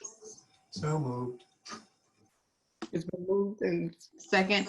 seconded that we go back into our meeting. Okay, so therefore, all those approved, Susan, for approval. Maxine Drew, And Drew, yes. Yolanda Clark, Yolanda Clark, yes. Randy Lopez, Randy Lopez, yes. Stacy Yeager. Stacy, yes. Motion passes. Thank you. So we will need an additional 15 minutes starting at 8:34 and for 15 minutes with no action to follow. Could I get a motion? So moved. Second. It's been moved and seconded. Could roll call for approval? Maxine Drew, Maxine Drew, yes. Yolanda Clark, Yolanda Clark, yes. Randy Lopez, Randy Lopez, yes. Stacy Yeager. Stacy, yes. Motion passes. Thank you.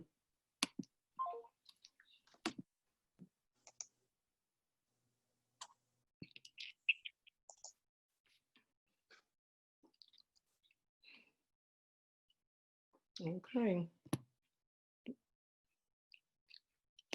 Could I get a motion that we go back into our meeting? So moved. Second. It's been moved and seconded that we will resume our meeting. Roll call approval. Maxine Drew, Maxine Drew, yes. Yolanda Clark, Yolanda Clark, yes. Randy Lopez, Randy Lopez, yes. Stacy Yeager. Stacy, yes. Motion. Thank you. Now I will need a motion that we have 10 additional more minutes in executive session with no action to follow. I need a motion. Second. It's been moved and seconded that we go into executive session for 10 minutes more with no action to follow. Roll call approval, please. Maxine Drew, Maxine Drew, yes. Yolanda Clark, Yolanda Clark, yes. Randy Lopez, Randy Lopez, yes. Stacy Yeager. Stacy, yes. Motion passes. Thank you. 10 minutes, we'll be back.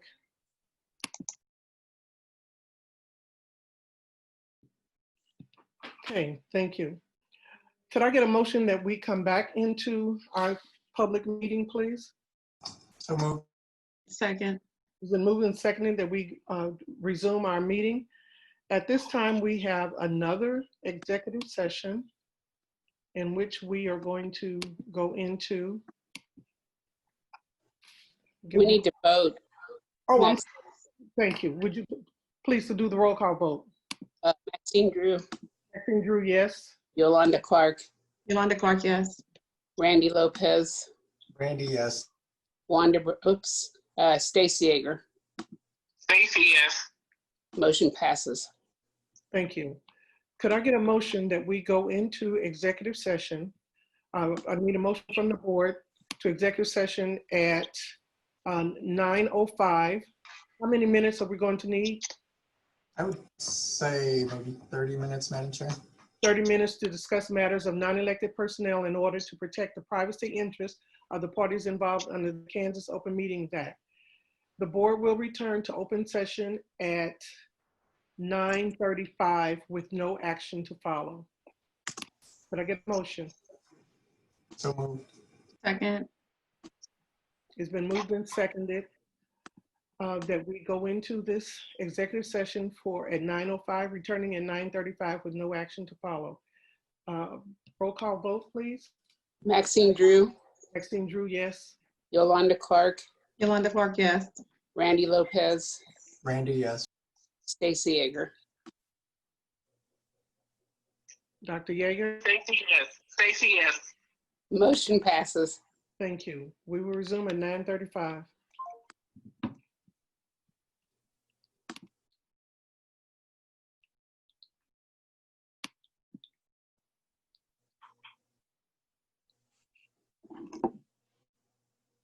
Okay, can I get a motion that we resume our meeting, please? So moved. Second. It's been moved and seconded that we go back into our open meeting. Vote for roll call, please. Maxine Drew, Maxine Drew, yes. Yolanda Clark, Yolanda Clark, yes. Janie Humphries, Janie Humphries, yes. Randy Lopez, Randy, yes. Wanda Brownlee Page, Valdine Nguyen, Valdine Nguyen, yes. Stacy Yeager. Stacy, yes. Motion passes. Thank you. We're now ready for the reports of the superintendent.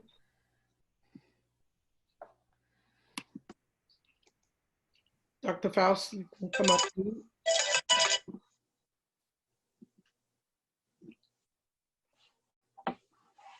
Dr. Faust, you're on mute. Okay, sorry about that. Let's read. Okay. I'd ask that the Kansas City Board of Education accept as an informational item the superintendent's proposed budget as submitted by Dennis Covington, Chief Financial Officer, and is recommended by myself, Superintendent of Schools.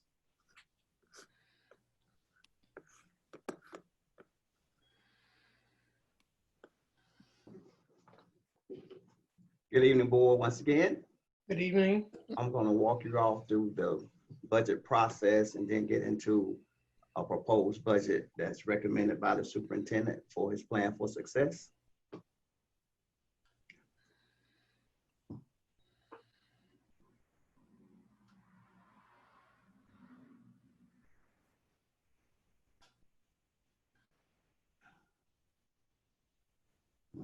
I don't know how to kill that side slide.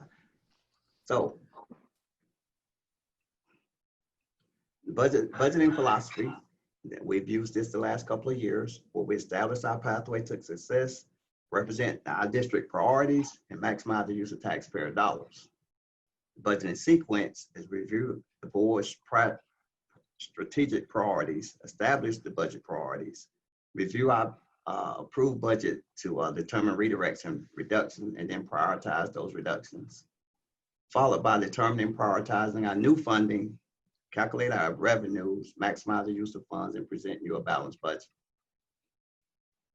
So far as the strategic priorities, I showed you all this slide from the last one. We've done your exercise of how you rank your priorities, and with one being good stewards of resources and financial accountability, ranked high among all 7 of you. And as you can see, the rest, how they stack up with safe and respect for learning environment, high expectations, student achievement as the top 3. Then we looked at our modified zero-based budgeting, looking at budget to actual.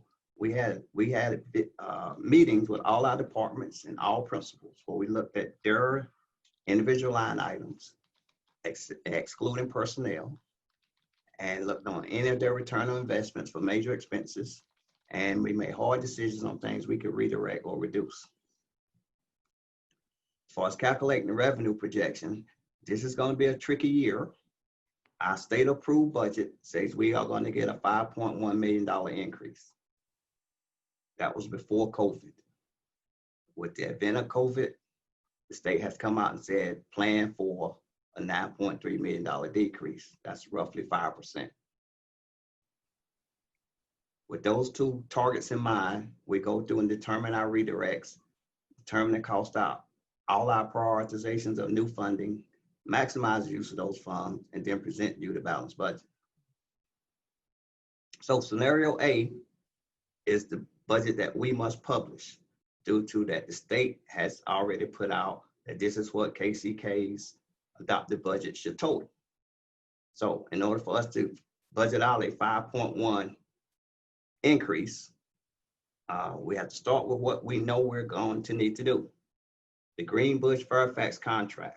We are bringing the operations of Fairfax in-house, meaning we will staff that school with our own KCKPS personnel, as far as principals, teachers, social workers, guidance counselors, all those will be coming in-house. The total cost to bring that in-house is $866,000 that you see down below. We cut $940,000 and it costs us $866,000 to bring it in-house, about a $73,000 budget reduction. In order to balance out to get the 5.1, we need an additional $413,000 cut in the budget. We found that number by reducing the amount of money we have budgeted for subs. This does not eliminate subs, nor does it hamper us from filling all subs that's required. But the line can be reduced by $413.8 thousand. That gives our total reductions of $1.354 million. Back before COVID, we was tentatively looking at trying to fund salary increases of 3.4 for certified and a 2% increase for principals and classified, which equate to the $120,500 and the $1.15 million. And in our budget, we have longevity that's funded each year, but the differential between what we would pay last year, what we're gonna pay this year based on how people move from the 5 to 6 years to 10 to 11 years and the 15 to 16 years, you get an increase. So that's gonna be about $100,000. We work with CBIZ. Our health insurance is gonna go up roughly $810,000. This is drastically a reduction of what we would have experienced. We put an RFP on the street to have CBIZ bid out our medical insurance for the district. It came down between Blue Cross Blue Shield and United Healthcare. And we'll have a briefing on this during one of our work sessions later on the cost of our insurance. But if we move to United Healthcare, the increase would be $810,000 versus if we'd have stayed with Blue Cross Blue Shield, their increase was $3.1 million. So based on cost savings, we should switch over to United Healthcare. And so with all those additions and deletions, you'll see that we balance what the state say our increase will be at $5.1 million.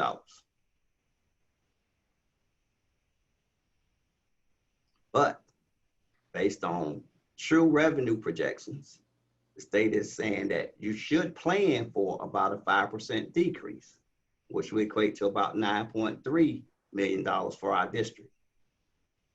The slide before you shows some proposed reductions or cuts that we have that we will present to y'all in detail on Saturday, or you can ask questions on these proposed reductions. The utility reduction is tied to a bond project where we can replace all the lighting, the old lighting systems in all our buildings for a cost of $4.4 million paid for by bond money, not a cost to our operation budget, but it would save $800,000 in the operating budget. The target literacy we've discussed previously. There's a line in the budget for Tier 3 intervention. These funds were in our deputy superintendent's budget that was discretionary for schools to request additional funding for items that they could not fund in their budget. But through our process of going through the budget with all the principals on one-on-one sessions, They were able to request things that they needed to be funded in their budget already. The Northwest Extended, this was what was referred to me, that Northwest used to go to school longer than the normal school. It wasn't a year-round school, but I think they went about 210 days. They no longer have that program. And so we were able to reduce that line. The Donnelly College, Gateway to College program, that program was eliminated last year. And so we can reduce the $350,000 for that program. Emerson Extended, that was an after-school program that we've looked over the last couple of years. It's only costing us about $660,000 to do that program. It's a $200,000 line item in the budget. So we can reduce that line by $140,000. We have a line for early separation stipends. This is for people that was hired, I think, in the 90s. They can retire early. We have a $400,000 line item in the budget for that. Over the past 3 years, we're spending about $200,000. So we can reduce that line. That brings our total redirects and reductions down to $6.7 million. To propose adjustments, as you can see, I have eliminated the increases that was part of the $5.1 million, because we got to cut 9.3. Like I said, this is just a proposal. This does not stop us from going back and working on ways to give salary increases. But right now, to balance to the 9.3 million, we need to pull back out the salary increases that equal to the 5.1 million, except for the longevity. We promised our staff the longevity increases each year, and the differential is the $100,000. You see the health insurance line, same as the other budget of $810,000. Fairfax, same number. The literacy professional development, that was a piece of the targeted literacy program of the 1.8 million. So I reinstated $300,000 for literacy professional development. So those total proposed increases, which really netted to a decrease, got us to the 9.3 million. That's estimated revenue. It's just an estimation, and these are just a proposal. These are things we will work through during our budget work sessions. The capital budget. Our mill levy gets us about $10.5 million each year. And as you can see, that the recurring projects that's on the right are how we propose to use those dollars. It pretty much looked the same last year, except we've changed. The big number was the AstroTurf. We thought we could get an AstroTurf done for about $185,000. That's to replace the 6 high school football fields. It actually cost $437,000 to do one. So we had to up that line. We reduced the line for the furniture replacement and emergency projects, and one other line, brick tucking. But those projects will get us to the $10.5 million that recur every year. We also have some one-time capital money. These are funds that's in our contingency that we haven't spent. We have approximately $16,700,000. We're proposing that next year we spend about $800,000 on maintenance salary. We set aside $3.9 million for the devices that we may not get back when we bring all the kids back into the buildings. We're projecting about a 40% loss of those technology devices. To replace them would be about $3.9 million. The reopening of schools are things that we need to bring our people back safely. And then the one other line, there's a temperature taking iPad that we're looking at just to help us bring people back that takes their temperatures as they walk by. Those one-time expenditures is $6.7 million. And you see the note on the bottom, the $10 million that has been set aside for the Sumner Stadium is still sitting there. School nutrition budget, pretty much the same budget as last year, but what to highlight on this budget is the portion that's down at the bottom, where you see their revenues, sales about 17 million, but their total budget required is 17,589,000. So they would have to go into their contingency to balance the budget with a $589,000 appropriation.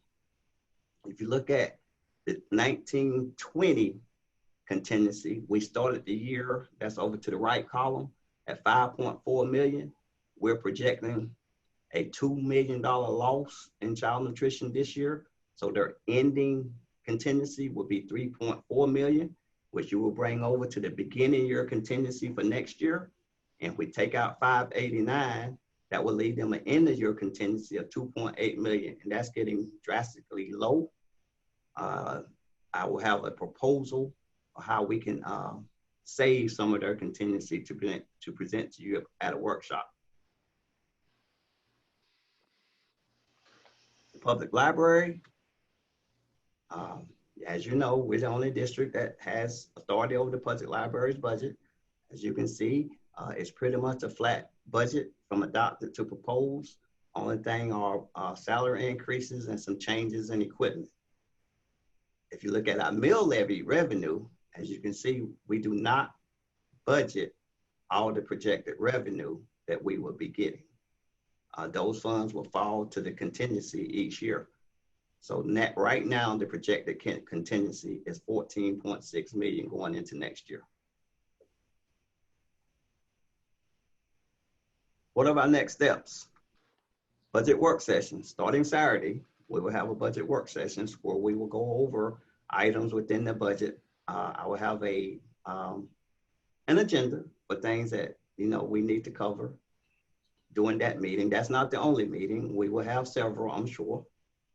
Then we will receive our final budget allocation forms from the state sometime in mid-July.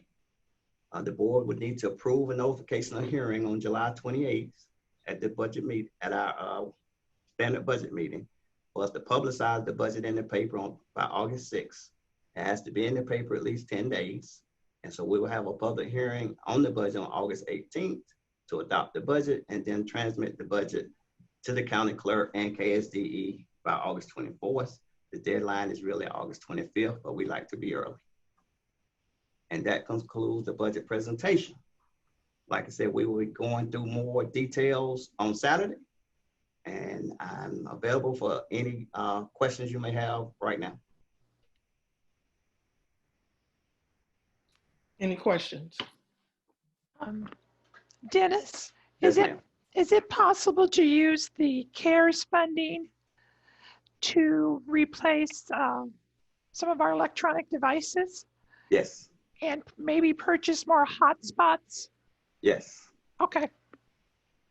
That's an excellent use of CARES funding. Okay. So you'll be talking about that on Saturday with us, the different Yes, ma'am. options. Okay. Yes. Mr. Covey, Yes, ma'am. we had a conversation, I don't know if it was the last of April or the 1st of May, about the source that we would use to advertise the budget in. I guess traditionally we use, I can't think of the little paper, but a record. The record. Yeah, the record. And I asked, could we look at another source besides the record? You all will have to go back and approve another source, because in the July budget July board meeting, you all selected the paper that we would advertise the budget in. That would have to be reversed for us to put it in another paper. Well, I know they said we would have to vote on it to change it. Yes. Okay. And then I thought I heard you, and you'll correct me if I'm wrong. You said that we were going to start possibly going with United Healthcare. Yes, ma'am. When you talk to doctors, they're not always real up on this particular company. Well, we compared, right about not being paid. We compared all our providers to ones that accept Blue Cross Blue Shield and United Healthcare, and it was 100% match. So no one would have to change doctors or hospitals. In fact, we pick up a hospital because Blue Cross Blue Shield didn't, we couldn't use Providence Hospital, but under United Healthcare, you can. So they can keep their same doctors. Same doctors. Okay. No But I change. know you talk to some, they're not real high on United Healthcare. Gotcha. I have a question. This is Valdina Nguyen.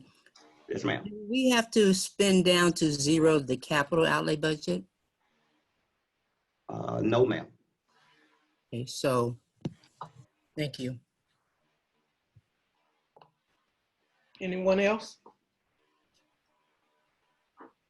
Okay, thank you, Mr. Covington. Yes, ma'am. See you all on Saturday.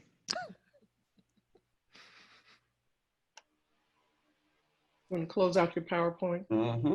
Thank you. So now we are ready for the Kansas City, Kansas Public Library report. I'd ask that the Kansas City Board of Education accept as an informational item the library director's report on the reopening of the public library system as submitted by Carol Levers, Director of Libraries, and is recommended by myself, Superintendent of Schools.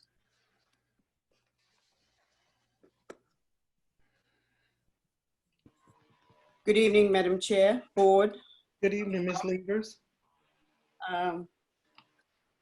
I've included the handout of the proposal in your board docs, so won't go through everything, but just kind of give you a synopsis of what we've decided.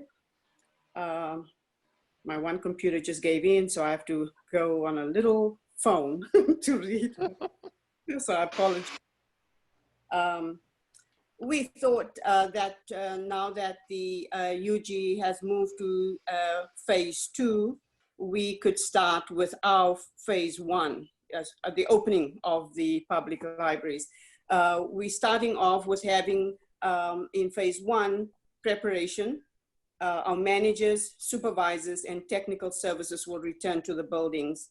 And then before that, we will send an email to all staff and give them a list, a symptom evaluation form to self-evaluate themselves before returning to work every day. Masks will be mandatory for staff when outside their personal workspaces, and they can bring their own mask if they want to, as long as it adheres to the CDC guidelines. Gloves and will be required for handling all materials. And of course, we'll make sure that we deduct all meetings via Zoom when possible, or else we'll have rooms allowing for a 6-foot distance between staff. Then in phase 2, that will be Monday. The rest of the staff will return to the libraries. We will not open the libraries until we are in the 3rd phase.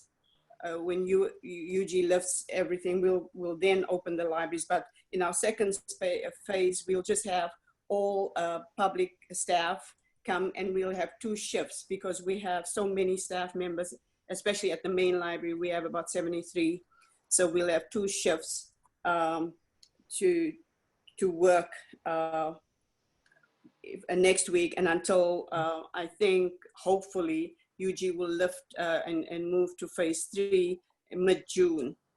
So staff will do the same thing. They'll evaluate themselves before they come into the buildings. The public service areas will be prepared for social distancing.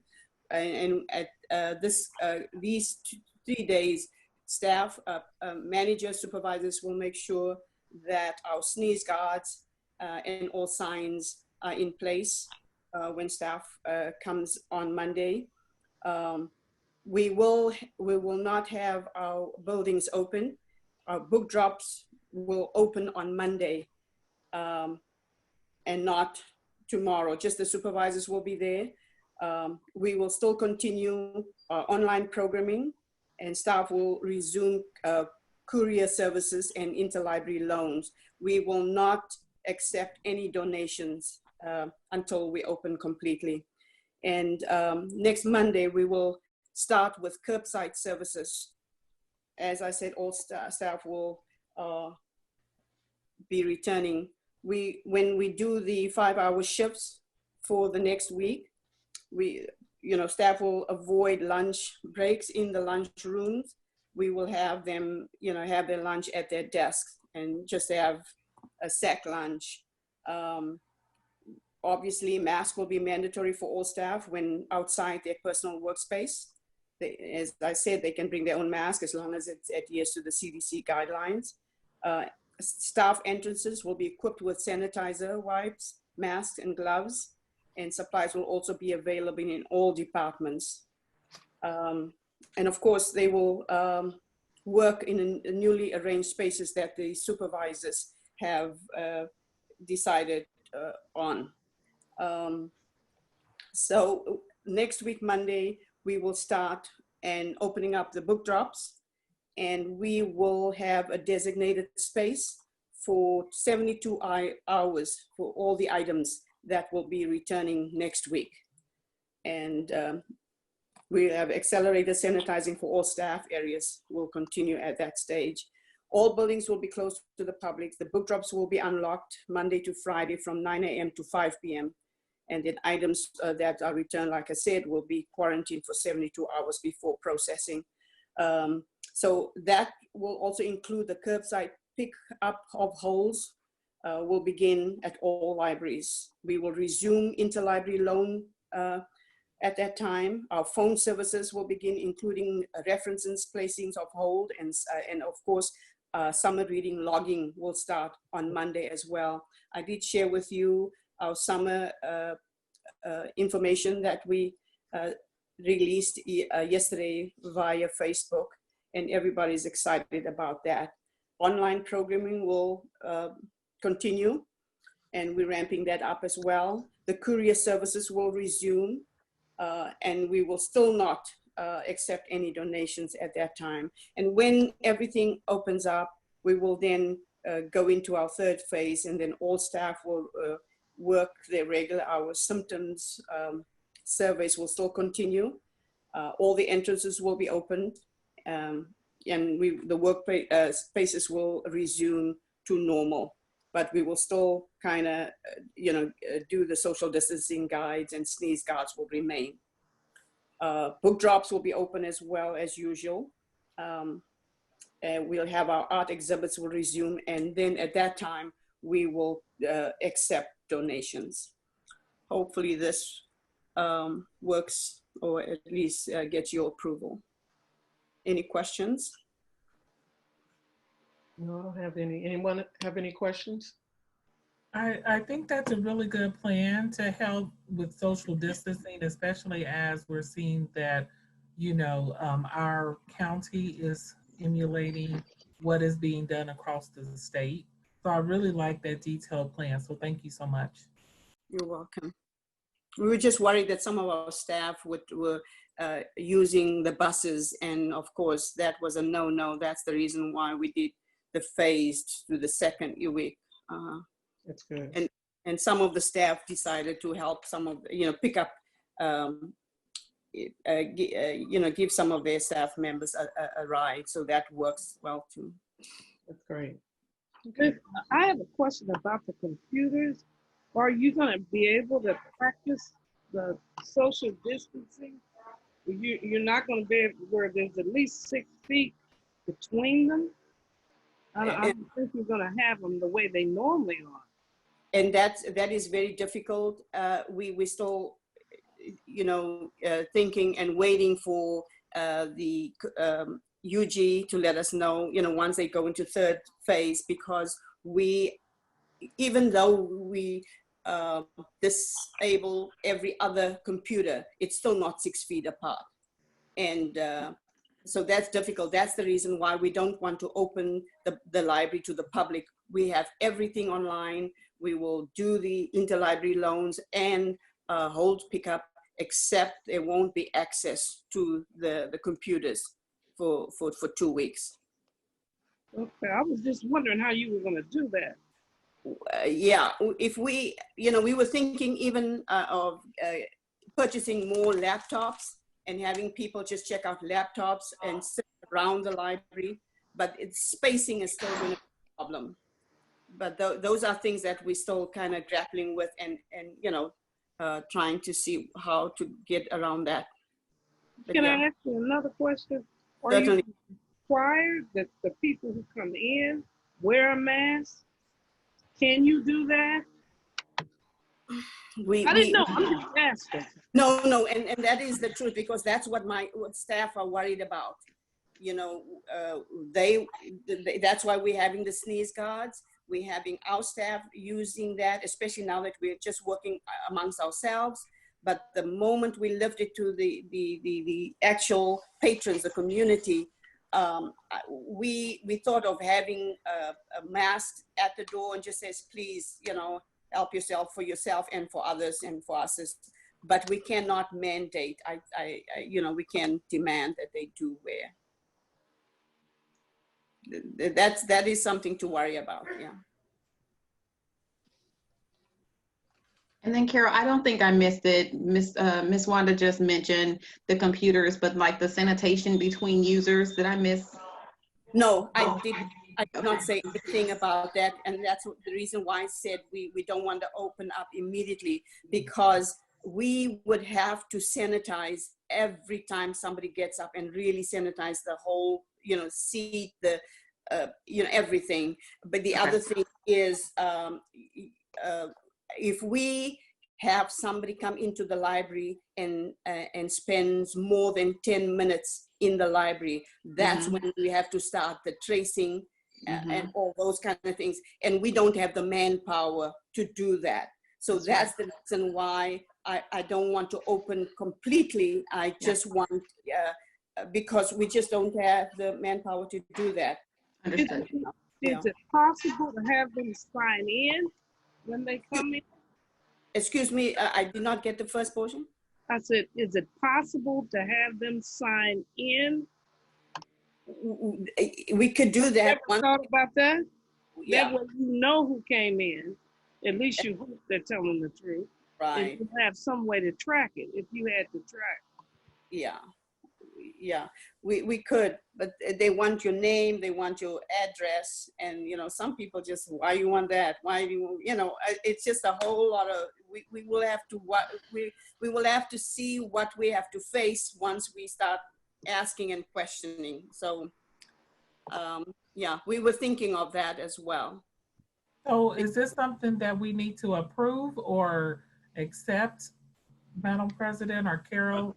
I think you technically need to approve and authorize it, because I think your last vote was to close the library. So I think if you're going to approve the plan, but you also have to authorize Ms. Levers to open the library consistent with the plan.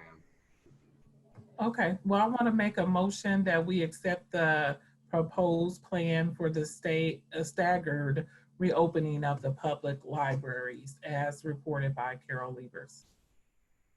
Second. Maxine, you're on mute.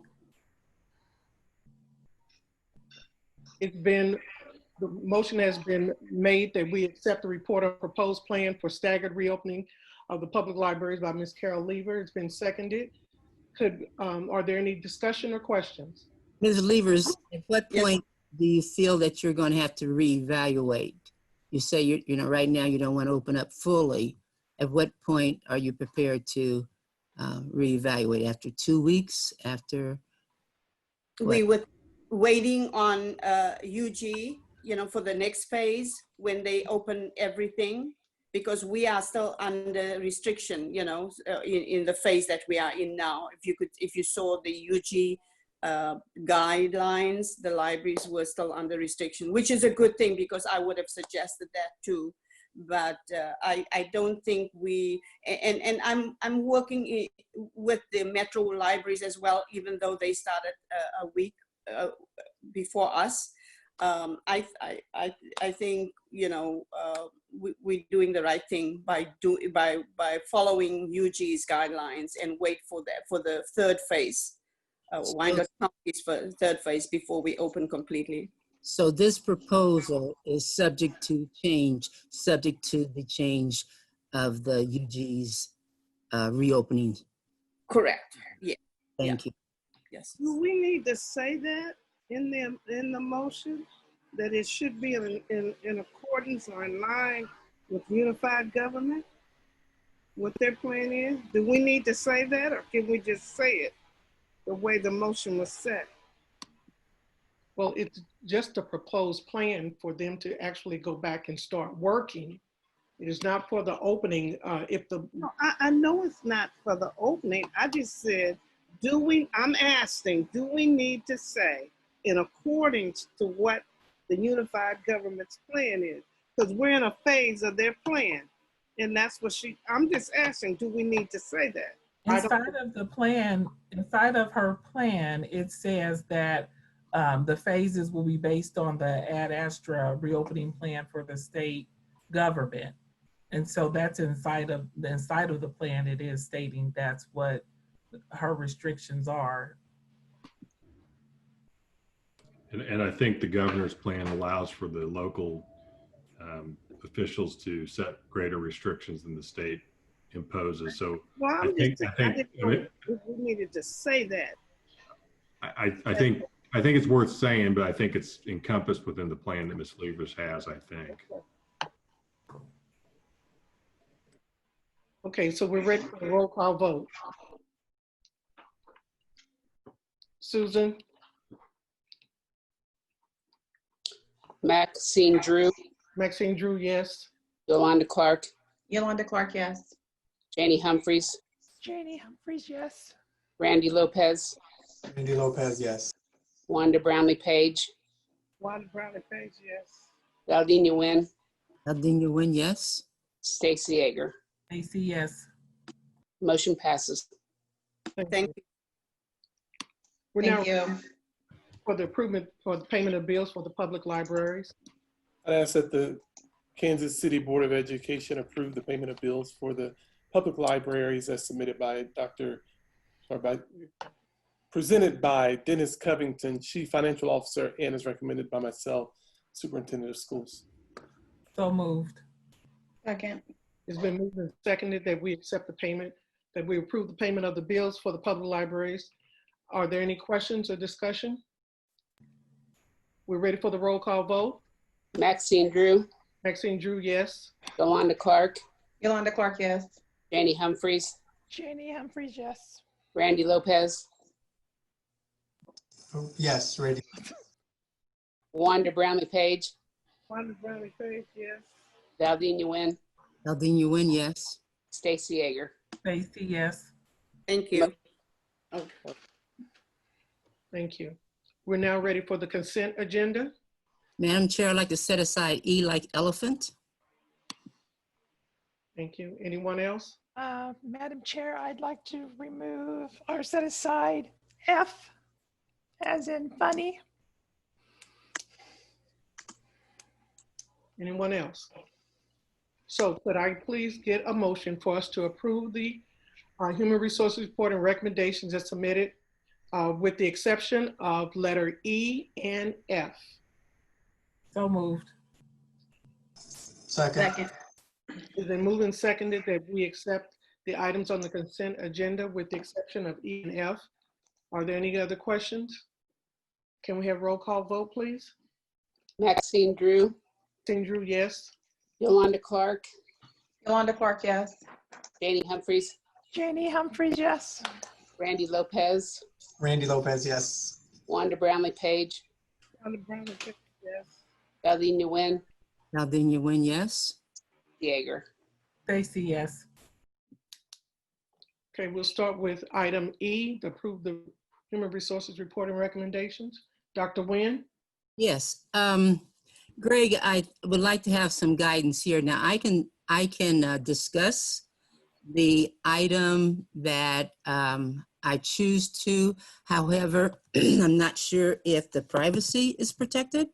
So You can talk about the report. You can talk about an item on there if it doesn't relate to specific personnel information related to an individual. So for example, if you have a question about a position, you can refer to the number and ask a question about the position. If you have questions about that specifically relate to the individual, then that would be an executive session item. I believe to be safe, that should be the path that we take. So I would need guidance on the language, please. Just be a motion for an executive session to discuss a personnel item of non-elected personnel.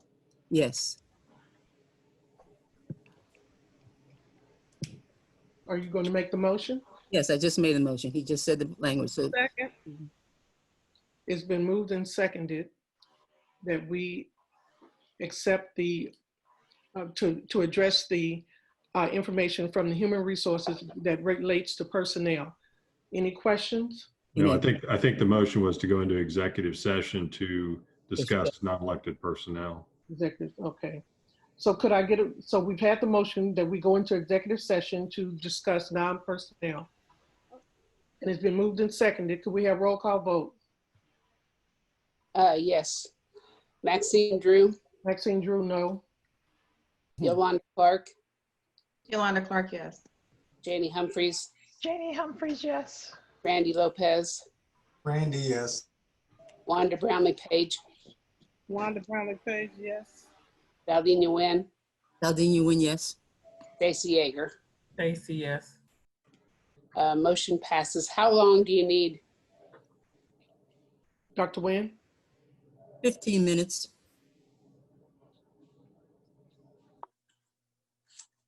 Okay. Okay, we will leave and go into executive session with no action to follow. Yes, there is action to follow. Oh, with action to follow. Thank you.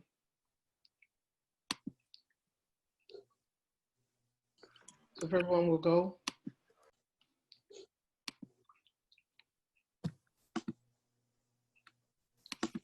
A moment, please.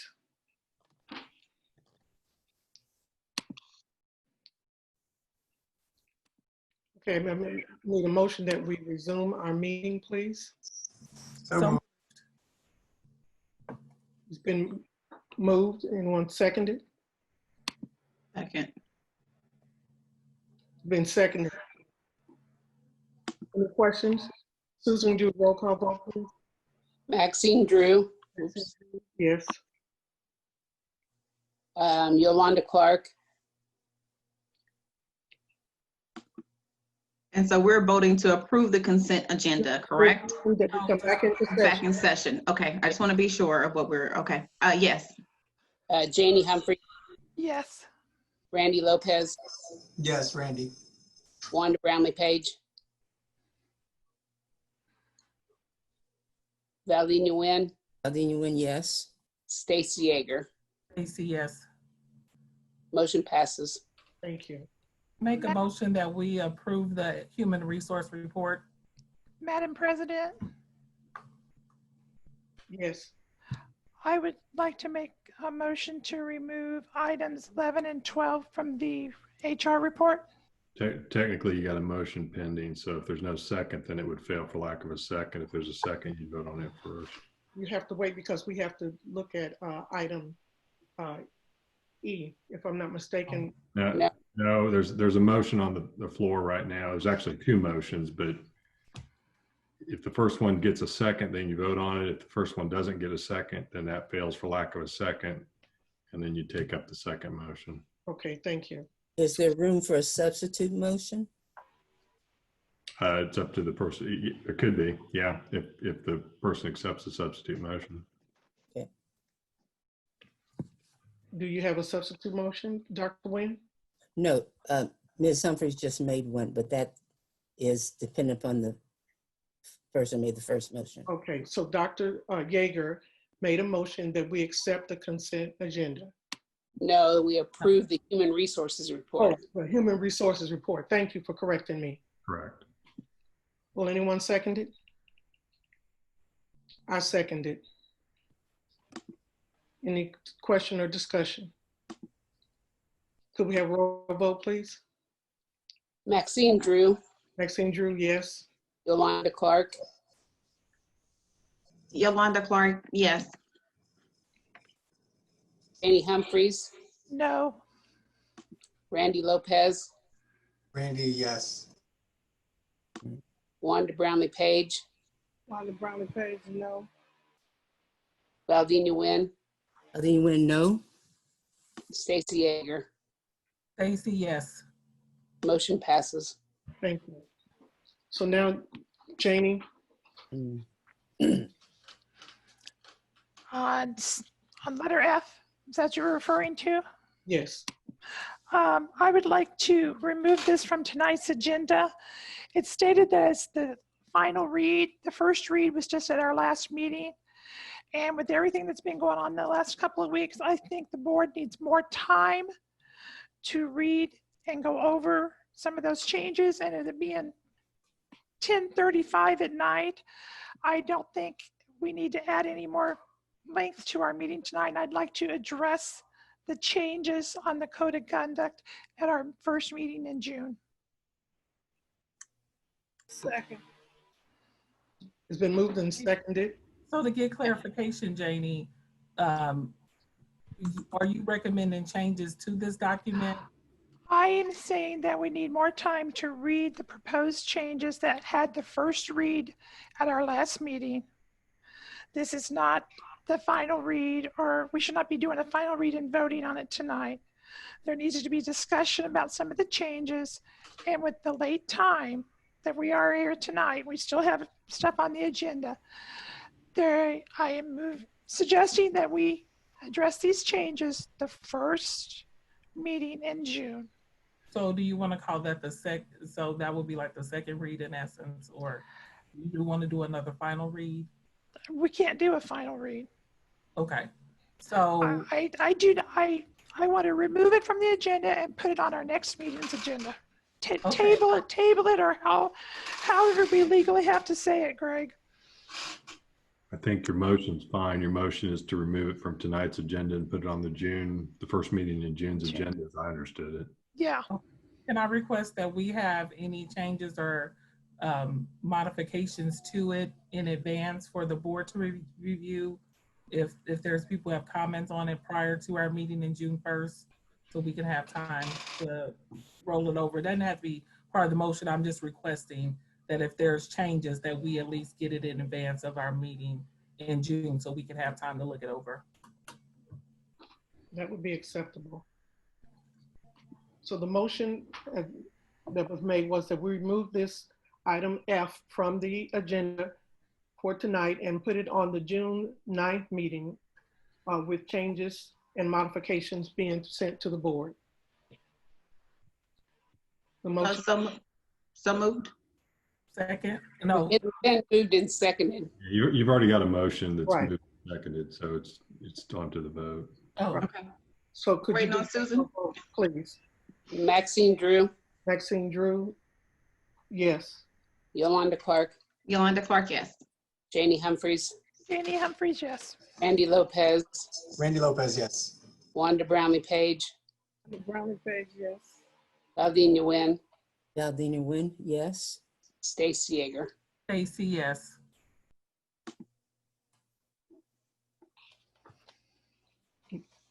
Motion is passed. Thank you. We're now ready for payment of bills. I need a motion. I make a motion that we pay our bills. Second. It's been moved and seconded that we approve the payment of the bills. Are there any questions? We're ready for the roll call vote. Maxine Drew, Maxine Drew, yes. Yolanda Clark, Yolanda Clark, yes. Janie Humphries, Janie Humphries, yes. Randy Lopez, Randy, yes. Wanda Brownlee Page, Brownlee Page, yes. Valdina Nguyen, Valdina Nguyen, yes. Stacy Yeager. Stacy, yes. Motion passes. Thank you. We are now ready for the board policy review. I'll make a motion that we approve, accept and approve the third read and the proposed changes to board policy GAAB, complaints of discrimination. Any Second. questions? It's been moved and seconded. Are there any questions or discussion? Could we please have the roll call vote? Maxine Drew, Maxine Drew, yes. Yolanda Clark, Yolanda Clark, yes. Janie Humphries, Janie Humphries, yes. Randy Lopez, Randy, yes. Wanda Brownlee Page, Wanda Brownlee Page, yes.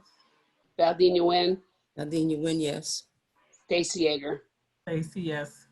Motion passed.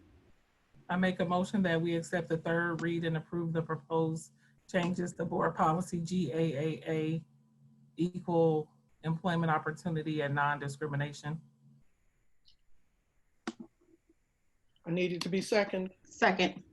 It's been moved and seconded that we accept the proposed changes for the third read for the policy GAAA. Any questions or comments? Roll call vote, please. Maxine Drew, Maxine Drew, yes. Yolanda Clark, Yolanda Clark, yes. Jenny Humphries, Janie Humphries, yes. Randy Lopez, Randy Lopez, yes. Wanda Brownlee Page, Wanda Brownlee Page, yes. Valdina Nguyen, Aldina Nguyen, yes. Stacy Yeager. Stacy, yes. Motion passes. Thank you. I make a motion that we accept the third read and approve proposed changes to board policy GACC, recruitment and hiring. Second. It's been moved and seconded. Are there any questions for discussion? Westfall, roll call vote. Maxine Drew, Maxine Drew, yes. Yolanda Clark, Yolanda Clark, yes. Jenny Humphries, Janie Humphries, yes. Randy Lopez, Randy Lopez, yes. Wanda Brownlee Page, Wanda Brownlee Page, yes. Valdina Nguyen, Aldina Nguyen, yes. Stacy Yeager. Stacy Yeager, yes. Motion passes. Thank I you. make a motion that we accept the third and read and approve proposed changes to board policy GACCA, nepotism. Need a second? Second. It's been moved and seconded that we approve the proposed changes to the board policy GACCA. Any questions or discussion? Roll call vote, please. Maxine Drew, Maxine Drew, yes. Yolanda Clark, Yolanda Clark, yes. Jenny Humphries, Janie Humphries, yes. Randy Lopez, Randy, yes. Wanda Brownlee Page, Wanda Brownlee Page, yes. Valdina Nguyen, Aldina Nguyen, yes. Stacy Yeager. Stacy, yes. Motion passes. I make a motion that we accept the third read and approve proposed changes to board policy GAHB, political activities. Second. It's been moved and seconded that we approve the proposed changes to board policy GAHB. Any questions or discussion or comments? Roll call vote, please. Maxine Drew, Maxine Drew, yes. Yolanda Clark, Yolanda Clark, yes. Janie Humphries, Janie Humphries, yes. Randy Lopez, Randy Lopez, yes. Wanda Brownlee Page, Brownlee Page, yes. Valdina Nguyen, Aldina Nguyen, yes. Stacy Yeager. Stacy, yes. Motion passes. Thank you. We're now ready for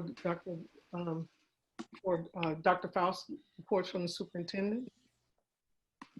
Communications. So this has been a heavy day, heavy weekend with the passing of our students, and I just can't imagine as a parent what that's like for someone to share that information with you.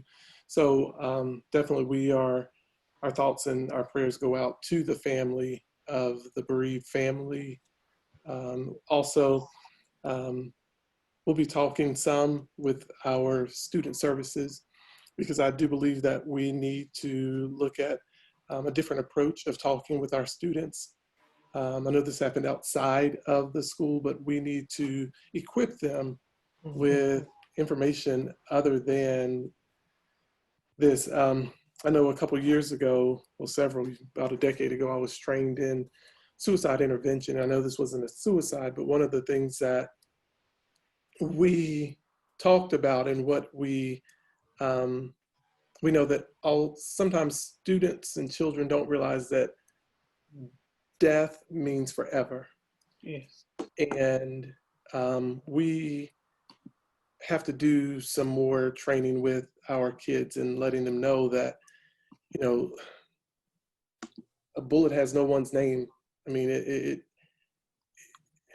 I can't even talk about it. So I'm going to just stop there and just keep the family and their friends in your thoughts and your prayers. Okay, thank you. I just wanted to thank all of our board members tonight for what you have done and helping us to try to move in the right direction. Right before we always meet, the first thing that I do is I read board norms and protocols.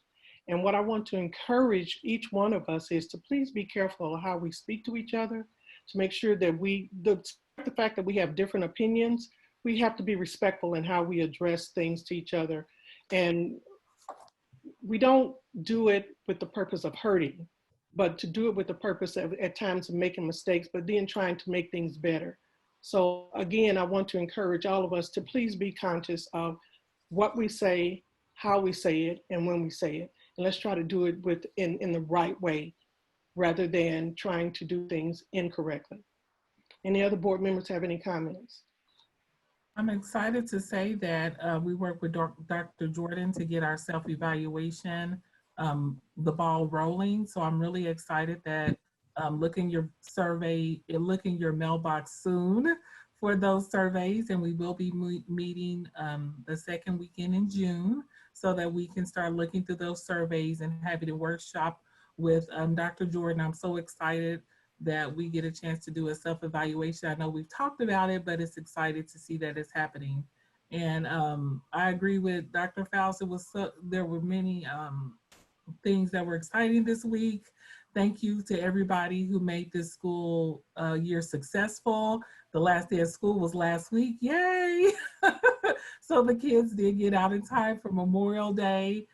Thank you for all the hard work and appointments that everybody and all the teachers, administrator, leaders have done for our students. This is a time where it's so sensitive right now as about what's going on in the community, but it was really reassuring to see the support from our teachers and principals who just loved on students. When we went to pick up our things from the school, my son was excited to see his teacher one last time before next school year. So thanks for all of your hard work and what everybody's done to make sure this was a great school year for the kids.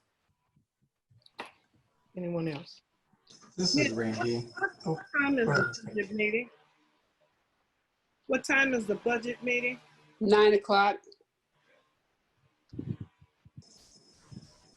Thank you. Anyone else? This is Randy. Just to piggyback on Dr. Faust, and you know, I think it's always hard when situations like happen in our community, and so you know, I just want to lift up how as a school, as a district, we are trying to support our students, and I want to just, you know, again, I've talked about it several times, but about our trauma sensitive work that we're doing at the schools and at the district to become more trauma sensitive. And right now this week, we're right in the middle of our summer series for our trauma sensitive schools.